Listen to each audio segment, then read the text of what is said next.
Welcome to the Sci-Fi Center, the place to be, where comic books and wrestling collide magically. Movies, TV shows, and pop culture we share. Get ready to rock, we're here to take you there. From superheroes to aliens in outer space, we've got the latest news and reviews in our embrace. Turn on your screen, let the neon lights glow. We'll take you back to the 80s. Let's rock and roll. The Sci-Fi Center, where the legends come alive. Get ready to geek out, let your imagination fly. We're diving into the past with a touch of modern flair. Sci-Fi Center, the ultimate pop culture lair.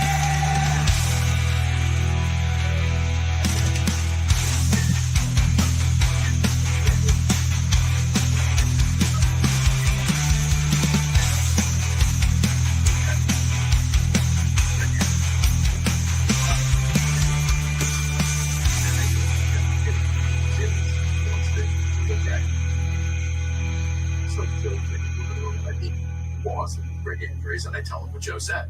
And the two would look at me like, they didn't believe it for an instant. They thought that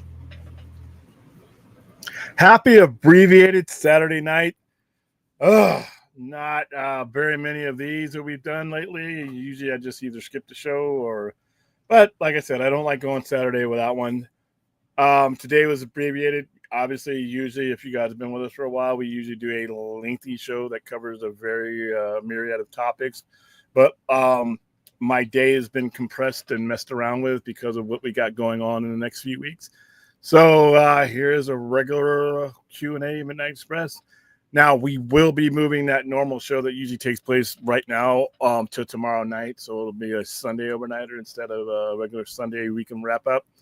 We'll be talking Power Rangers. We'll cover some of the deaths that happened this week. A couple more happened since last time we talked.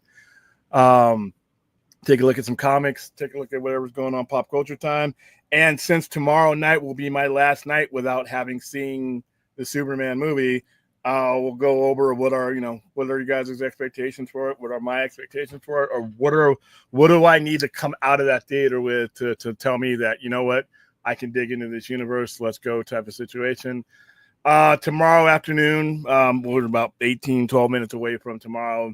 I will post the event. It is probably going to be around, I'm going to say 3 o'clock for the abomination that is Ace Ventura, the absolute trash movie that is. Because you guys kept your end of the bargain. You got me to, I came down $100 because, you are sending me to Comic-Con in style, so I am going to endure this atrocity of a film. It's probably going to be tomorrow at 3 p.m. And then after that, a few hours after that, we have another one that we got from a donor, and that will be Flash Gordon. So that's going to happen tomorrow, and then we'll roll into our replacement show for what tonight would have been. Now, you can still, if you would like to, because like I said, just because we reached a goal doesn't mean that there's, not things I can run into in San Diego that, might be made a little better. So at the top of the chat, you can still donate to the cause. We can still add movies and stuff. We've reached the threshold we would need for Ace Ventura and Flash Gordon, but now I know Howard the Duck for Clint in October. But if you want another horrid movie, if you want to torture me, then the goal is still there. You can still donate to it. I leave for San Diego in the early morning of July 23rd. I will be there for previews night. I will be there for to help Troma set up their booth and help them with anything they need. And then we're probably going to stream once I'm done helping those guys. We're going to stream a lot. I'm going to be streaming on previews night. I'm going to be streaming on, I'm going to find a nice place, probably the Roberto's downstairs from where I'm staying, because it's 24 hours, I think. So we're going to, I'm going to find me a nice place, scout out a nice place to be able to stream and not have to worry about waking people up or anything like that. So there you go. So yeah, go ahead and there it is, streamelements.com, and just tip the Sci-Fi Center, and we get that sooner. Don't super chat. If you're trying to send me to San Diego in style, don't super chat, because the deadline for super chats is over with. Anything we get in July, we won't get till late August. So there you go. How you doing, Anthony? What's going on? My favorite Australian. How are you doing? I think Brad will be here. Yeah, I just saw what is this, like the 5th last tour for that man? Remember No More Tours? Remember that? And then he like toured 10 more times. But yeah, he's closing in on like 80. So yeah, I guess it's time to. Even though, I mean, I don't think Mick Jagger and the Rolling Stones are ever going to stop touring, and they're ever going to stop performing live. So, and one of those guys is dead. So I mean, but yeah, the only regret that I have, the only regret that I have is Ronnie James Dio couldn't be there, because to me, I understand what Ozzy means to Black Sabbath, but the better singer, it was Ronnie James Dio. So I would love to have seen him be able to get up there, but obviously he passed away. So there you go. No, I have not. No, I do have it on the shelf, but I have not had a chance to read it. Sorry, man. Hello, Duckman. There are no turtles here.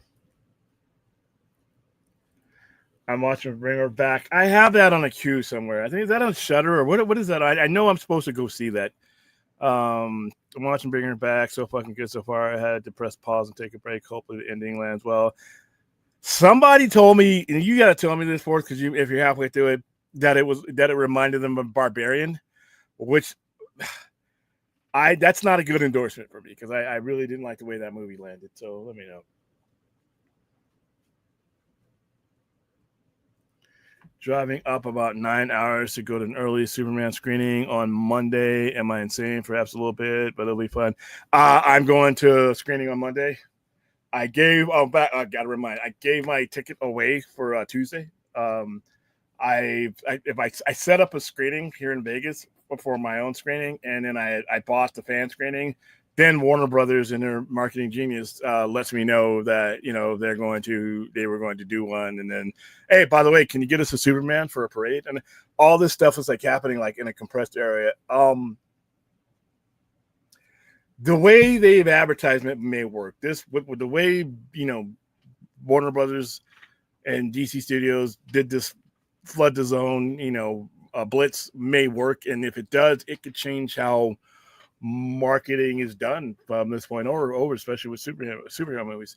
However, the other part of me is saying there's a reason why most movies don't do it this way. Because this is a lot. I'm having as much fun as I can as part of the marketing, but this is a lot. It's almost like it's blinding was the word I was using today. It's like when you wake up, you jump out of bed, and the first thing you do is run outside in a bright sunny day, and it's like your eyes haven't adjusted yet because there's just so much light hitting you. Or when someone flips on the light when you're in a dead of sleep kind of a situation, it kind of feels like that a little bit. It just is so much all at once, and it's really hard to grasp things sometimes. The reason why most movies, in fact, all movies, this is the first one I've seen do it this way, they spread it out so that it's not so blinding, and so that they can measure responses as they go along. They set benchmarks. So when you do your 180, your 90 and your 60-day campaign, you're measuring the responses and saying, sometimes you might show a trailer 6 months, ahead of time, and it might not get the response oh, hey, it's me. It's me reminding me that I'm on. Glad to see that. You may, it may not get the response that you were looking for, and you might want to make an adjustment. Sometimes that happens. I mean, but with all of this happening at once, I'm just like, wow, I don't know how they're measuring the responses. I mean, because it's a lot. It's a lot. But once again, it's their movie. It's their money. This may revolutionize the way they do advertising. I've never seen this before. I've never seen this before as a fan. I've never, in the 14 years of promotion since we've been doing this, I've never seen a campaign like this. They usually do not do this, and there's a reason. However, with it never have being done like this, I can't say that it's the wrong way, because I've never seen it done like this. So this could be the new way. So, but yeah, man, we still got stuff coming in for Superman. I got a UPS package that I'm tracking that should be here on Monday. And then I'm supposed to pick up some stuff at our screening, and because we're going to be doing some giveaways at the screening that the Sci-Fi Center is hosting. So yeah, there's a lot just crammed into a smallish area. So I hope it works out. Just fly, RJ. Well, he lives in the. Take a train. May not have a train available to him. Too expensive, but they don't have trains over here. Yeah, like I said, Brad, we're doing a screening. But Clint, you're more than welcome to be there. You are local. All right, here's my abbreviated co-host on this abbreviated show. Yeah, I'm bobbing my head because I'm listening to the Tone Locks 1994 single "Aces in the House" in preparation for what we have going on tomorrow. We're not going to fucking talk about that. All right, it's bad enough that we have to literally waste mind space on this movie. It's bad enough. And listen, I'm gonna listen to my brand new people that are coming on, that are used to a certain level of class and decorum and quality when it comes to the show. I'm sorry, because you're not getting that tomorrow. This is the audience paid, man. I would implore you, just for your own mental health, to just, if you want to watch us, that's fine. If you don't think you can stomach being subjected to this movie, I don't want you to harm yourself. All right, we're not in the self-harm here. Well, I don't want to. If you're having a good day and your outlook on life is great, the last thing you need to do is watch Ace fucking Ventura. Okay, so I apologize in advance for you. You know, I will try to make it easy for you to digest this dreck of a film. I will do everything I can to distract you from what is happening and unfolding, because this movie's awful. It's one of the worst. I've been on the planet for half a century. This is one. I've seen a lot of movies. I've seen a lot of bad movies. This is no shit one of the absolute worst films I've ever seen. And guess what? Jim Carrey's in the other one of the worst movies I've ever seen. This man is a brilliant actor. But we're not watching that tomorrow. We're watching Ace Ventura.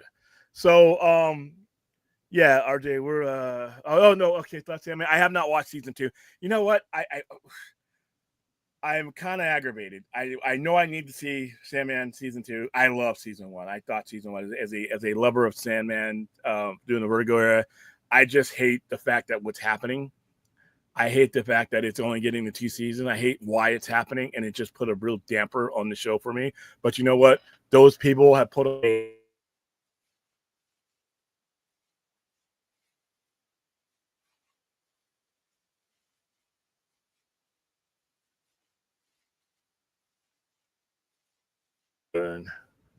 fucking internet.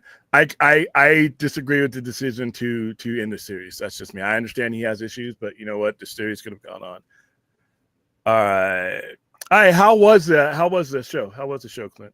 I know you were telling me you were going to that. Yeah, RJ, right. Is Ace Ventura considered a comedy class of those of love? Exactly. By who?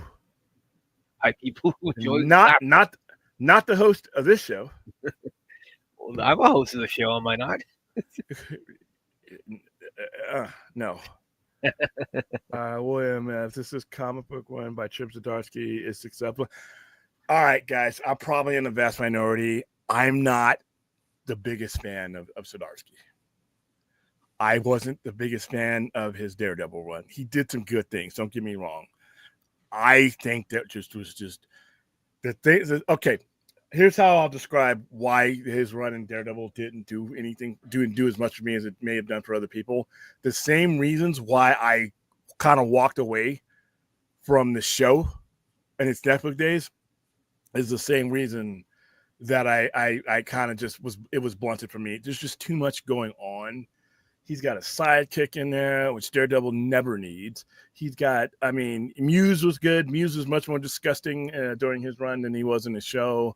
But there was just things in there. And then I think Zdarsky's run, correct me if I'm wrong, Antonio, was when they bought the Punisher and they started doing the demonic shit and the magic stuff. And I'm like, I wanted to rip that book in half. I'm like, Punisher doing magic, we're done. We're done.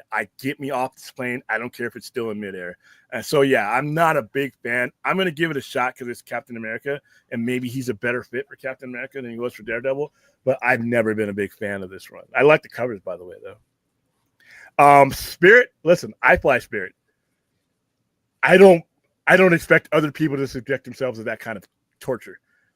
And if you're a tall or a large human being, Spirit is like, you know that commercial with the Fresh Pet where the mob guys like, what are we doing here, keeping the dog food, and they throw them in the trunk. You're basically in a trunk in the air. And there you have this much space to sit in. Don't matter if you're 6'2", don't matter if you're 4'11", doesn't matter. This is how much you pay, and you will have no room. You are not sleeping on Spirit. If you sleep on a Spirit flight, you're going to wake up with something wrong with your spinal, something on.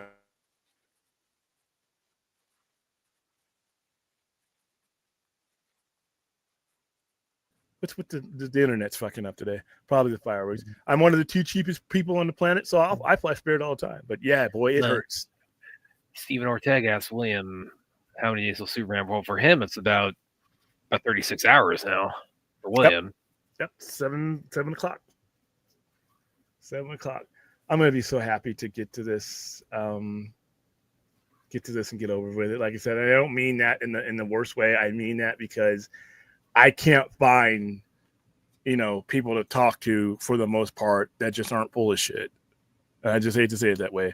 The conversation that when it comes to Superman online is not all of you. Some of you I've been able to interact with it, but for the most part, when I scan through, I'll unmute Superman, I'll unmute Jane Gunn, I'll unmute Crypto, I'll unmute it all for a little bit, and then I'll fly through, and I realize why I muted it in the first place.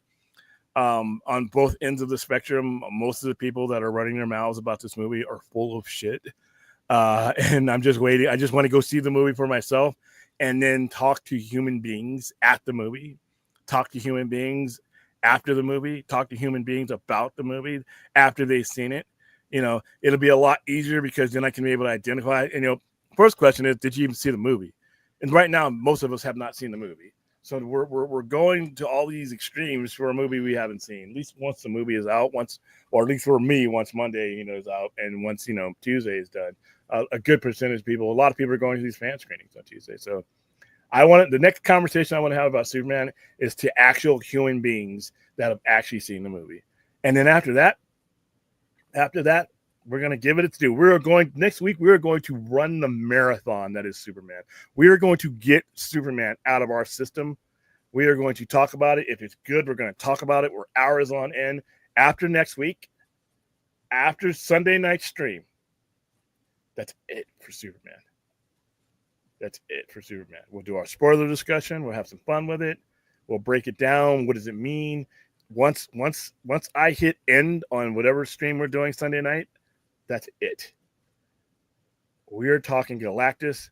We are talking Herbie. I don't know why Herbie's in this movie. We are talking the Human Torch. We are talking the Invisible Woman. We are talking Reed Richards. We are talking Fantastic Four. And tomorrow we are talking this guy. I'm just going to dump you from the channel. It's anyway. So, all right. Yeah, you can't avoid the inevitable. Did our audience not pay for this? One guy pretty much made it possible, but like I said, they're all 5 scary movies. So. Which are I'm not the biggest fan of scary movies, but they're better than this. The hell they are. Yes, they are. This is garbage, dude. Get off this, is hysterical. I can't believe you find merit in that junk, but you have the gall and the audacity to not. Like I said, and I'm not defending scary movies or any of the buffoonery movies, but how out of both sides, how you can defend that I nonsense, can but defend it right now. you I can have defend an it right now. issue There's with scary structure. movie. I There's don't structure understand. to Ace Ventura. It's like it's A to B. There's a A plot garbage line. can has structure. It has a lid. So what? Yeah, and Scary Movie doesn't have that. So Scary Movie Oh. is beneath a garbage can. There you go. Oh, jeez. The last comedy that made me smile and laugh was Tropic Thunder.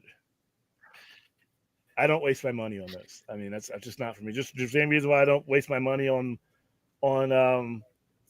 like buying a lot of country music. You know, there's some out there I like, but for the most part, I'm not a country music fan. It's just not for me. And it's less funny. First of all, if they're shitty movies, that doesn't help. But if I'm not into the movies, it's an uphill battle to get me to laugh at something like that.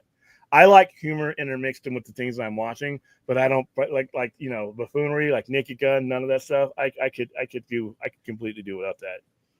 You know, it's just not my thing. I don't pay money for it for sure. Like I said, 2008. That's not when Tropic Thunder was released. That's the last time I paid money for a comedy.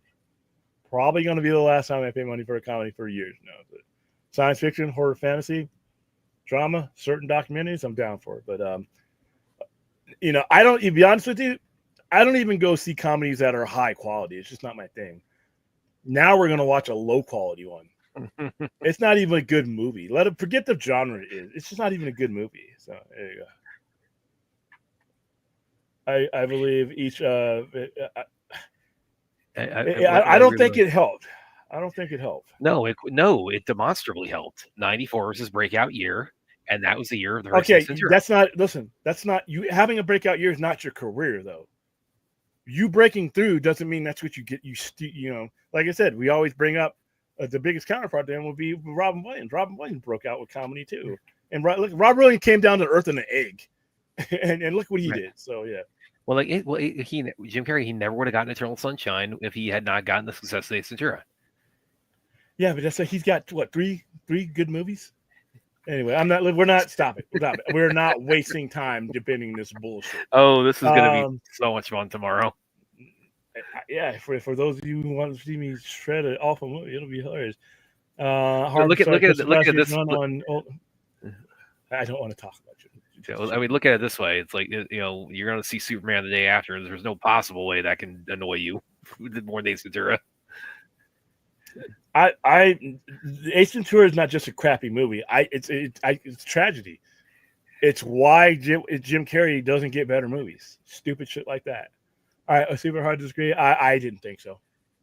I thought his run was convoluted. I thought his run had way too many characters in it. I thought a lot of the things that Daredevil had built up till that point and carried over, not just by his predecessors, by even their predecessors, I thought was a little bit. Who was that did that? What was that storyline? Was it before or after that? Because I know I fell away from Daredevil for a while, for about a good 2-year period. Who did that run? Hi, Steven. What's going on? Wasn't a fan.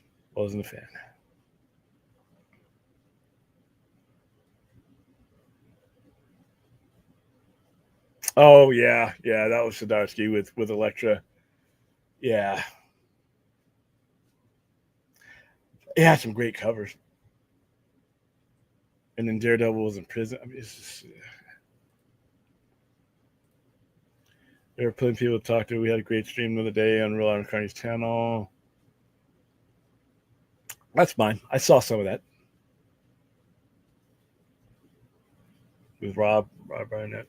I didn't get to watch the whole thing because I was doing something else. But like I said, I go to certain places. You know, when I go for interaction, I generally don't have it concentrated like that unless I'm on this show. But you know, yeah, I'm ready. I'm ready to have a conversation with people who've seen the movie. You know, so. I'm glad those links to both movies were sent. All right, for the stream. Oh yeah, for tomorrow. I got access to them, but yeah, thank you. Let's see. And like I said, I will put a disclaimer for those of you who are brand new to the channel. Brad thinks this is funny, but it's really important that you guys know we have standards. I have standards for myself, but it was a fun thing to do to raise funds. That's what it is. I would, if it wasn't for the fact that it was a fundraiser. It's okay. Here's the thing I would actually ban, and I'm serious. I would hard ban. And when I say hard ban, it's not like the joke ban list. I would hard ban Ace Ventura movies. It's joking. I mean, like, serious question. Anybody watching who is like a fan of the Scary Movie franchise, does anybody like do any of you like those more than you, Ace Ventura? That's like asking somebody what smells better, shit or sewage. I mean, what are you doing? I mean, that's a horrible question to ask somebody. You're not giving them good options. Both options suck. One is slightly shittier. Wow, that is not a classic. But here's the thing, though. Here's the thing. We don't do comedy here otherwise. So it's only understand, because we're seeing this later on today, this isn't the norm unless we're doing something special. I just don't want people to come in for and it's going to suck if you come to my channel for the very first time and you see that garbage, understand that it's just a thing we're doing. Just like when we were watching a scary movie, we don't do that. We don't even talk about that. Have you set the time for, like, what time we plan on doing those? It's going to be 3:00. Yeah. But it's like I said, I can endure Ace Ventura. It's not a big deal. I've seen it's stupid. It's buffoonery.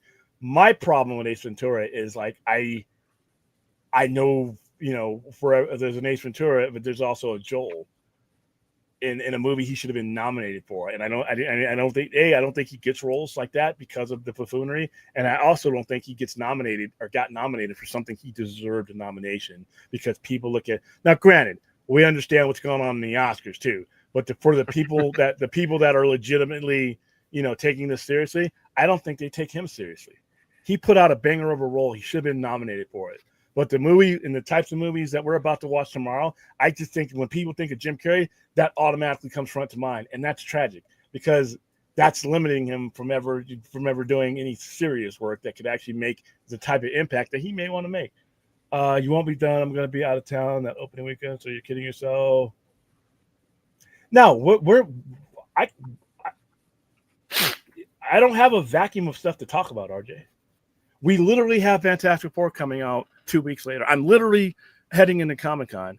I have a bunch of stuff to talk. If the conversation is organic, then we'll have it.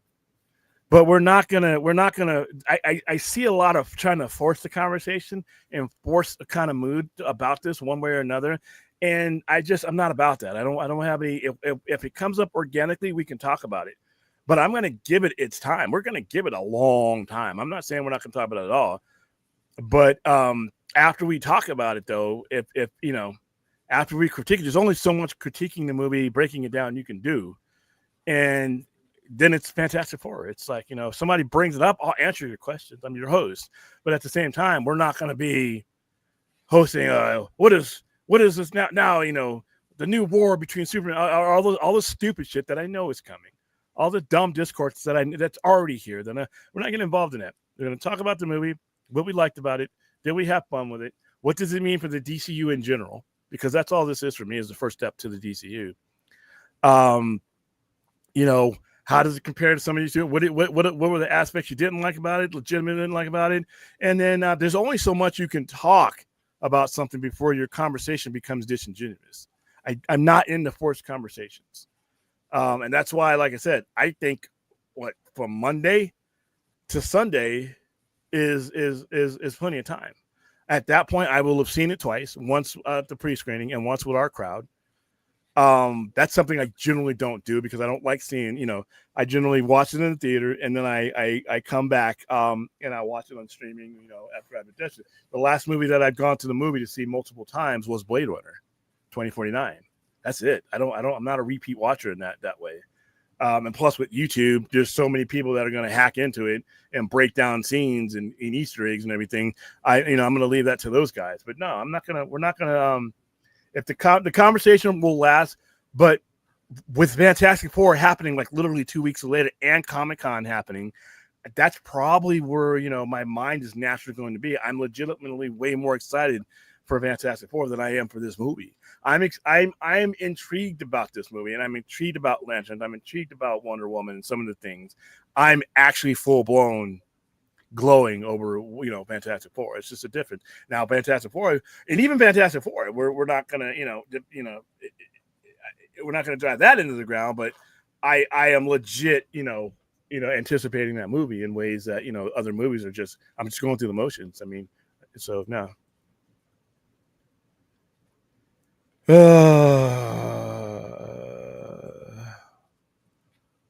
agree with you that movie's a disaster. I don't know the obsession with Ace Ventura. It's not funny.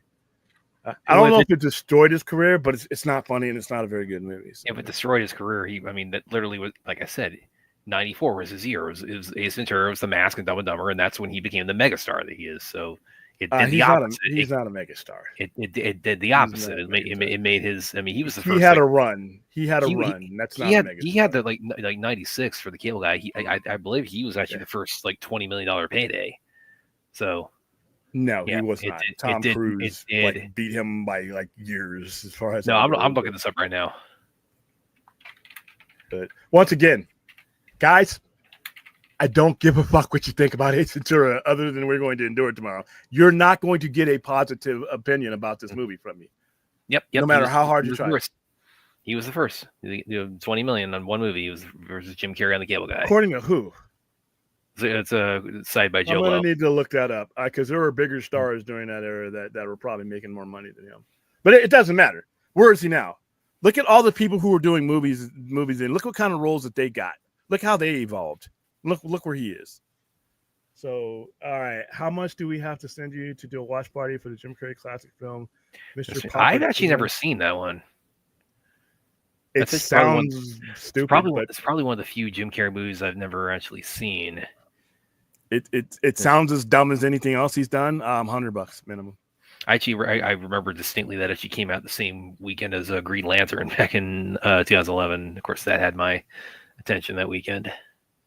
That's a good question. I asked him legitimately. I don't understand. Here's my answer. Is like Meet the Spartans is an atrocity against cinema, like sentient thought, the concept of like humor and coherency. It's like, yes, it is quantifiably, objectively worse. So I treat it as such. You have lost me with that comparison because both of the movies are asked. I mean, just like the kicking the people in the pit scene alone. So it's like it just like it starts out kicking the one guy, and then dude, hold on, stop. They just shuffle like people from American Idol, and then it's like, oh, now we got Rambo. We are not defending the merits of these two fucking movies. We owe it to our audience. Neither one of these stupid ass movies need to be defended. I was defending it. No, not Ace Ventura. None of this. I was taken down. I'm not okay. By the way, that's the last Ace Ventura topic or buffoonery topic I answered doing it. I'm gonna start timing people out. All right. When you say people are full of shit about Superman, are you referring to the YouTube and social media discourse mostly? Because I can agree that social media is successful. Yeah, that's why I want to see the movie with people. I want to talk about the movie with people after we've all seen it. I want to enjoy the theatrical experience with actual people that have gone to the movie to see the movie and not for a war. That's what I want. I don't care. I don't care if you don't like Snyder Pants. I don't give a high flying fuck. All right. I don't care if you're still good on over with the Warner Brothers that doesn't exist anymore. I don't fucking care. I want to talk to the people who are going to the movie to see the movie. That's it. And obviously, like I said, social media, which we're on now, we're part of social media.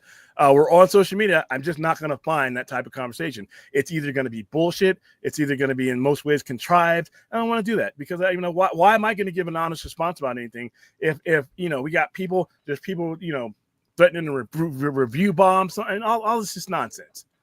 All this nonsense. I want to go with actual humans and sit with actual humans. After the movie, we're gonna have a little, get together at the center. I want to talk to people back to seeing the movie.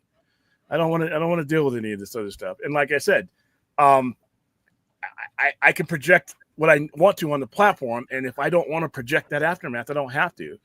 I don't have to. I don't see a reason to be, you know, like I said, if somebody comes into the chat and says, William, what did you think about this about the movie? I'm going to answer your question, but I'm not going to dedicate, you know. So say for instance, the movie wasn't for me, right?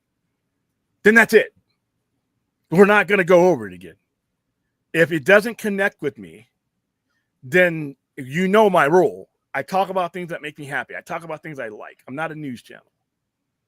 If it doesn't connect to me, but I don't hate the movie, but I think it's a good step, and it's just more that it's like a 50-50 movie for me, we're not going to talk about it. If I really love it, that's going to change. Then I'll be like, hey, you know what? But even then, I love Blade Runner 2049. I talk about it a lot. When's the last time I brought it up? Other than when we brought up, that's the only time I repeat. That's the last repeat movie I saw. So with the things I really like, we limit the discussion on. For things that I'm just, I may be okay. I don't know how I'm going to feel Monday night. If I feel good, maybe it'll continue. If I feel okay with it, that hey, answers my two basic questions. So my two basic questions are, one basic question: do I want more of this? Do I want more of this? And is this recognizable as something can I buy into this universe? Do I want more of this? And B, can I buy into this universe? If I get those questions answered on Monday night, it doesn't have to be Scorsese. It just has to be the first step. And I have to get a feeling that this is something I can invest to, because that's my biggest hang up about any of this stuff, is that I don't have time to invest in things that are going to dissipate. I need to know that you're going to be around. If I'm going to invest money, emotional, and capital into it, I don't want the rug pulled out from me again. So I want to see this atmosphere. I want to see that it's going to be around for a while. And Superman, whether I like it or not, quality-wise, will help me, because it's not about how I feel about this. Every Superman is going to, if it's a cartoonish Superman and you like cartoons, guess what? This movie is going to be the greatest thing since sliced bread for you. If you like the alien aspect, the more science fiction aspect of Superman, and it's not that, then it's not a bad movie. It's just not for you. And it won't take that long for us to get through that conversation, especially if I cap it. Because like I said, I don't want our channel turning into a battleground, that I've seen some of the other ones turn into. I mean, I'll take my little, crumbs, my little 1,200 followers, and build one viewer a month. That's fine with me. I just want to have the conversations that I want to have, and not the forced ones. Let's see. I'm just pulling today because I'm going to miss a lot of your content and coverage next week because I'm going to be out of town. Yeah, like I said, we're going to lay it on. That's going to be what people want to hear. People want to talk about it. People are going to have a lot of questions for me, especially Monday, and I'll do my best to answer them without breaking any rules. Because we do fall under the trade embargo, the embargo. We do, because we're a media partner, so we have to follow the same rules that the press does. So, you got to be careful. In fact, but it lists the next day. So I was going to ask, when you see it on Monday, when can you start talking about it publicly? Tuesday. So you can't do it like an out of theater reviews, so we can't do a show where you talk about it right after. We can talk about how I felt about it. We can talk about. I can give you I think you can give vague, but you can't actually review it. I think you can give a reaction. Oh, so you could say, basically you can say I liked it or I didn't like it or anything between. Yeah, I'll give it I'll get that clarified to our handlers about that. I think we can give reactions on Monday, and then Tuesday we can give a full on review. Since you don't care about the movie, can we do Jurassic? Sure. We could have done it before, but it's not about me. It's about as our audience. As our audience had enough chance. In fact, you know what? Let's do that. Well, you gave your review. Yeah. I don't know how much more we want to talk about it, but I mean, we can talk about it more tomorrow. Yeah, at least, let's at least give some people a chance to see, even if I'm not seeing it. Let's give some people a chance to. By the way, hi Rhea. Rhea, my Comic-Con co-pilot. She's my goose. Hold on. RJ says the social media reaction embargo lifts 9 p.m. Pacific Monday. The review embargo lifts on Tuesday, July 8th at 3 p.m. Eastern. Okay. So I can give a reaction. That's fine. Yeah, Jurassic World's doing really, really well. Yeah, what did I tell you? What did I tell you? Jurassic World, people were like, I don't know, this one's going to be a step back. I'm not going to see it, but dude, has there been a Jurassic Park Baylor? I don't think. I mean, the closest thing to that probably is Jurassic Park 3 because that did only like 390 something, but that was like back in that was back in like caveman money though. That was back in the kind of money that means difference. And even then, like you adjust for inflation, that'd probably be equivalent to like 500 or 600 today. Yeah, I mean, look at that. So, but the last 3 in a row have done $1 billion. So look at this. I'm not saying this one's going to do $1 billion. There's Phil, but this one's going to do very well. Even if it doesn't break $1 billion. And I dug it. I actually did round 2 tonight actually with it because I really, really enjoyed Rebirth. So this might actually be, I think this might be my favorite of the series since Lost World. And you guys, I think I made clear on the show, I'm a really big Jurassic Park fan. I'm not. Even if it doesn't break $1 billion, with everything that is evolved while these movies have been created and coming out, with streaming being what it is, with finances being what they are, 800 million is good enough to get you a next one. As a matter of fact, they're already going to do it. They're already. And plus, I mean, this should go without saying. I mean, this definitely was the case. You know, it was evident, like from the very first movie. Yeah, I certainly, give testimony of this. My childhood. Like, I mean, Jurassic Park, Jurassic World movies. I mean, those are like the ultimate like merchandising machine. I mean, they make as much, if not more, from merchandising as they do from box office. Rare. Oh no, Jurassic! Absolutely. No, yeah, come on. Two franchise says I'm not gonna. He loves animals. He would love dinosaurs too. He like Ace Ventura Dinosaur Detective.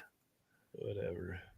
So there we are at Hall H. Or not? That's not actually Hall H. That's like the little park outside. Well, that was when you guys were in the line for Hall H, right? Yeah. You can kind of see the people with their whole with their blankets and stuff out there. Man, the weather was perfect. My God. I can smell San Diego from here right now. And again, you know what, guys? I may not come back. And like, what day was this? Was this? This was Friday. So this was okay. So because again, I'm thinking of like this. When was this like in relation to like the video you had of like when the line actually started moving to Hall H? Because again, like that was that day. That was that day, but that was like 11. This is about 11 hours after that picture, which you're asking me about. Yes, because yeah. But once that line starts moving, it goes. I can smell those right now. Man, please, they have to be there this year. They have to be there this year. Hot dog, man. And by the way, usually I put my large hands next to something so that you know how big it is. I obviously didn't want to put it near the skillet, but man, they're huge. They're so tasty. Oh my goodness. And then there's a Starbucks. Everywhere I go, Starbucks. This is okay. So this was the last. I actually had so much caffeine because this is Friday morning. So this was before the bad incident, all that other bullshit. This is only 2 shots of espresso in here. I actually have a picture of the one where I had the 7 shots apiece. It doesn't even look like coffee. It actually looks like a nuclear core, like a meltdown or something. It's fucking hilarious. So there we go. Can't wait. Gonna have so much fun. And I'm not coming back to Vegas. I've decided. I was the RJ says the movies could be a giant pile of dino do you? Yeah, exactly. Because I mean, Jurassic Park, and like I said, it's got the world hook, line, and sinker. Where we like this. Where this is movie 7 now. Yeah, there's a reason why they keep making them, guys. Yeah, and if you know what, if it had been like 3 or 4 years later for me, I would have been on this train. But it hit me at a time where I just didn't. It just wasn't my thing. It was just my dinosaur phase was over with. I'm ignoring all the nonsense people have planned for July 11th to try to distract from releasing. It's sad to this point. I've been ignoring it all, but yeah, I've seen the whole we're going to boycott and all. So I'm not down with that. And I've seen the people, like I said, if you start your sentence, or if your sentence or your paragraph has anything to the effect of, I can't wait for July 11th so that Snyder Bros can so-and-so, and I don't even need to finish the sentence, you're in the same ilk as those people. I consider you in the same dumpster. I don't need to hear or see from any of you. So yeah, it's just sad that I'm a comic. I will say, one thing I will say in all of this, because we had one review that kind of broke bar. I think they've taken it down now. although I didn't get a chance to read it since then. Oh, the And they Beast, and the Daily Beast. and then they had one. It was a review of that John C. The news escaped me. The John C. movie that's on Amazon. It wasn't a review of Superman, but it had like it referenced Superman in it. Yeah, they And said something about that. I It's, forgot what the movie yeah, was. well, so it's like it said something like, oh, it's as silly as Superman and twice as fun, or whatever the guy said. So presumably the author had seen it and didn't like it, but so it's not like a review per se. Although even that is kind of violating embargo. Yeah, you don't want to violate embargo. You don't Although want I will say with that, like the reaction I saw from the consternation. I mean, this is what one negative review, the tailspin that it sent so many of the ride or dies for Gunn and Superman into. That's what one negative review that I mean, it caused it has caused such an existential crisis. And here's the thing, and I saw something else, and this is we're not going to talk too much about this because I literally got rid of those words off my stream so that or off my timeline so that I didn't have to. But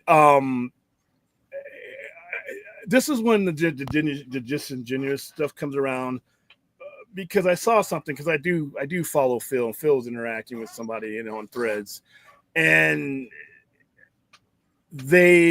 somebody deleted comments or something on one of the Superman sites or where it was a bad review or something like that, and then they're like, I always hope the Snyder Bros don't review and bomb and all this, and I'm like, okay, I don't condone that.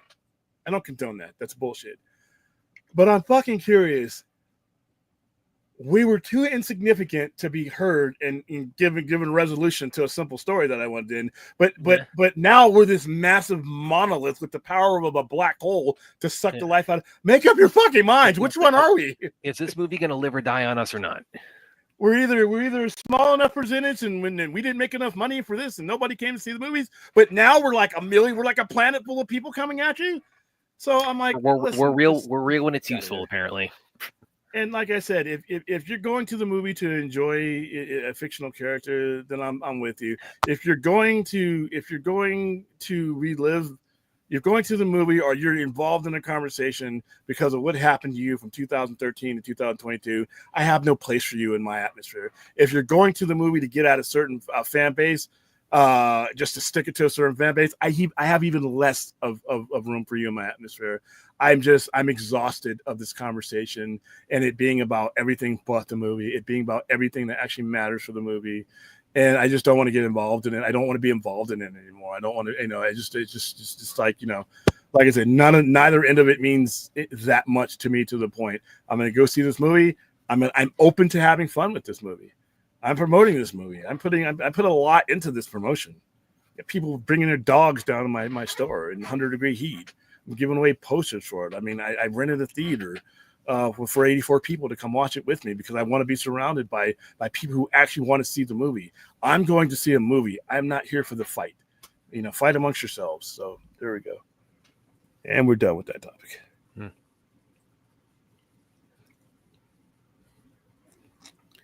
I'm flying on Tuesday, leaving Monday. Did you see Kai versus Acme? Yeah, I did see that. I did see it's going to have a panel. So this movie's had quite an adventure from getting tax write-off canned, and now it's got. And guess you know who the ultimate winner of this is? It's Warner Brothers. No, they're losing money. Warner Brothers, because you know why? They're going to get whatever money that they're going to get after it. They're going to come out with a profit no matter what because of what they sold it for. So any money that they get off of distribution or redistribution or on their platforms, and if it ends up showing on TV, they get the ad revenue. So it may not make a lot of money, but they're not going to lose money on it, which is something they could not afford to do with their situation. So, hey, I hope they have fun. I will be.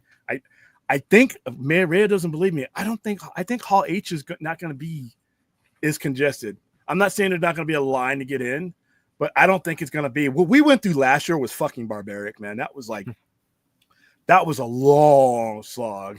And like I said, Alien Romulus had a preview. Remember, Rhea, all those people were running out there with the face huggers. Nobody would sell me one. And I couldn't get one because, so we're I think without Marvel and DC doing a panel, I know James Gunn's doing a Peacemaker panel. I hope he does more, but I don't. It doesn't sound like he's doing more. I mean, you got Comic-Con, dude. I need to see the lanterns. I need to bring me both lanterns out there. Announce. Where's Millie Aycock? Bring her out there. But you know what? I looked at the expenses of some of them. Even Marvel didn't want to spend the money this year. I didn't realize it's hundreds of thousands of dollars. Plus it's this talent fees. Like what Marvel did last year, they went for broke, man. They swung for the fences because they bought everybody last year. Harrison Ford was there. Kevin Feige had everybody out there, and they paid for all those people to come out there. And I guess, even when you have you're making billions, they keep an eye on that. So it sucks because I think, I want to see DC use these platforms, but we also got New York Comic-Con too. And we don't have to be in New York to cover that because they leak that shit out like in minutes. So we're good. But like I said, I'm curious into what, how the traffic in Hall H is going to be, but I'll be there on previews nights. I'm going to be going to that off-site stuff. This is going to be the first time in the time I've had the channel, because we had the channel the last few times that did it, but this is going to be the first time where I'm going to be out on the streets in San Diego, hitting up these places that they set up. I mean, they got hot dog stands that are Comic-Con thing. I mean, it's just like, it's like a little village, man. Like when they do the Olympics, it's like a little village and all the buildings are wrapped up and you can smell the ocean. All I smell now is desert. But yeah, man, I can't wait. I'm going to come back reinvigorate that week after Comic-Con. Nobody can fuck up that week for me. That's going to be a great week. So yeah, I can't. And like I said, Rhea is going to be there. Rhea is as happy and chirpy as she is online. That voice, that little cartoonist voice that's always bringing you uplifting voice, that's her voice. That's her in real life. Yeah, but you've seen, but again, we've seen what it takes to like even her like at 10%, she's still very happy and chirpy. But again, you guys look damn near dead. Buddy. Well, yeah, there was a lot, and this year, who knows? I think we'll be exhausted this year, but not for those reasons. Well, me, not for those reasons, because I'll be damned. I'm staying at the place I stayed in 2023, and we're in Mission Beach. Oh, it's so beautiful. Like you can come down out of the place, and the beach is right there. And you know what? I grew up in California. My blood is California. I grew up in Southern California. I grew up in LA. Didn't give a fuck about the ocean when I was growing up there. Water, ocean, boats, seagulls. What are we doing here? The old man would take us out. Hey, want to get some nature? Let's go see the water. Let's go see the boats and the fit. I'm like, what? What is this blue shit? What is the sand? What is this? Where's the concrete at, Dad? What are we doing? I did not care about the beach. I did not care about the zoo. All I wanted was my concrete jungle. I wanted my smog. If I could see the sky, I was like, okay, this must not be a busy day out here. Now I'm like, go to San Diego and I'm flying in. I'm looking down because you can look down on the water. You can see the convention. You can see it all. And I'm like, I'm already deciding that I don't want to leave. I got a round trip ticket. Technically, I'm coming back late Sunday night. But you know what? San Diego, you got 4 days to make a case. For me to just abandon Vegas, abandon the center, abandon all this. Because it's going to be like 114. Leaving Vegas, 114 coming back. Guess what it's going to be in San Diego? 74 degrees. It's a 40-degree difference. I'm leaving a planet. It's like I'm leaving the planet. You actually probably would feel relatively good here in Savannah right now. It's been actually it's really weird for 4th of July. It's kind of dropped down to about the high 60s, like mid 70s here the last couple of days. It's definitely very unusual this time of year. Now, granted, it'll raise back up. I'm sure by Monday it'll be like I'll open the door and it'll feel like just like a dragon breathing fire in my face, walking up. But, taunting me like, you had to come back, asshole. Like I said, we'll watch any awful movie you want. You just donate to the cause. Listen, I got everything taken care of as far as con goes. Now we're starting to add to luxury. If I gotta watch these vomit-worthy movies, we're eating several of those hot dogs with the bacon on them, man. Jurassic World was disappointing, and I was really looking forward to it. It wasn't awful, but it was mess. Like I said, I'll have to take your and Brad's words on it. You bring that one up again? Yes, yeah. Again, yeah. I loved it. I did. It is getting kind of like a. Well, I don't know. It's like at least critically, it's getting on like 50-50, but it seems like audiences are probably leaning Yeah. positive. But yeah, it's again, Somebody told me it was one of the best, and it's the best. yeah, one of the I best in really, franchise. it's the more I think about it, I've seen it twice now. It's You liked it, right?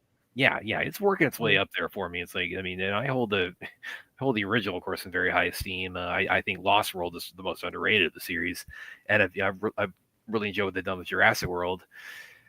So it's climbing up there. It's getting eerily close to like being like, just below like the original and Lost World for me. Wow, that's like I said, I saw the original. It just didn't hit me like it hit you, but you're putting it up. That's considered an all-time classic by most of the dinosaur heads. So yeah, I'm definitely gonna be writing some stuff on this week. So. All right, Landelli. I don't get why people so fight each other over James Gunn Superman. Well, like I said, there's no Superman until Monday, but yeah, trolling is fun, but the blame is clearly on the studio. I understand the genesis of the anger. Don't get me wrong. Especially, I'm more partial to, I guess, would you call the Snyder Bros? Because I'm one of them. All a Snyder Bro was a customer that got disappointed. Once you disappoint a customer, that's delicately disappointed. Yeah, but we'll leave it delicate not to start a war here. But all the Snyder. Now you've had some people. Listen, I've seen people that get pissed off at franchises and at stores and places they shop, and they haunt them for the rest of their time on this planet. And I've seen people who are, that have been wronged by that very same store or franchise, and they just don't come back. There's different degrees of it, but all of them are things you leave yourself open to when you conduct yourself the way Warner Brothers did. That being said, there's nothing left to squeeze out of that situation at the moment. And it pains me to see people still hunting those ghosts. You're letting people who are no longer with the company do damage to you. You're letting people who have been chased from Warner Brothers take your happiness away or take your potential happiness away. You know what? There's a good chance, and it's probably going to be the case because I am a sci-fi guy, that this movie's not going to touch Cavill for me. There's a potential for that. And not because it's not a good movie, because before and I'll tell you this is, probably come out in my review when I do review it. Before I was a comic book guy, I was a sci-fi guy. Before I saw Superman, I saw Star Trek. I saw Space 1999. I saw Star Wars.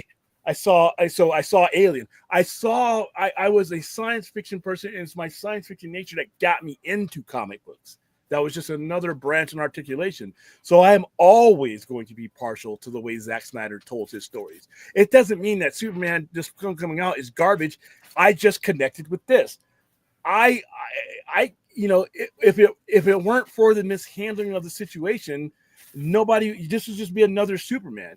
If that Superman would have wrapped up and got a resolution, and we naturally rolled into this iteration, we wouldn't be here. And that's the tragic part about it. The exact point I make every single time I write one of these articles about it. But James Gunn didn't do that. David Zaslav and all of his infinite wisdom didn't do that. So what we need, you're letting people who are gone. I don't know where the fuck Ann Sarnoff is right now, and I don't care. I know Walter Hamada is back where Walter Hamada his talents are being used at their extent, and that's great. Don't care where Toby America is. I really don't care where Kevin T. John. I don't care where any of these fucking people. I don't care. I know where Jeff Johns at. I don't care, right? Don't care. But why am I going to let those ghosts wrap their fingers around my neck and allow me not to give anything else a chance? Who are we punishing? I'm punishing James Gunn? James Gunn didn't have shit to do with that. So you're allowing people to do damage years after they have been chased from the company. It's like you go to a pizza joint and they fire the manager and they fire the cook and they hire somebody else, and you just keep coming in saying, you know what? Fuck that guy who fucked up that pizza. Well, sir, he's been fired. You fired him 2 years ago. But yeah, but I still have issues. So now you can't enjoy the pizza now. You may as well not even show up. But to add to play devil's advocate, where there's no devil advocate. You yourself have also said that is the option of the customer. That's not devil advocate. That's just the truth. You have the option to put yourself through this misery. You have the option not to. I can't tell you I'm asking, why would you let that happen? I can't tell you how to feel about any of this shit. I'm not going to. I'm telling you how I feel. I'm telling you, as somebody who I was here from the beginning of all this. I got screwed too. But I'm not letting that, I have chosen option not to let that, to happen. And you know what? I sit back. No matter what happens with this movie, it's not going to touch how I feel about Christopher Reeve. It's not going to touch how I feel about any Superman I've seen. It's not going to, it could be a great movie, but I could still prefer this one because that one connected with me. Nothing's going to change. The world's not going to stop spinning. And somewhere down the line, commerce will win out.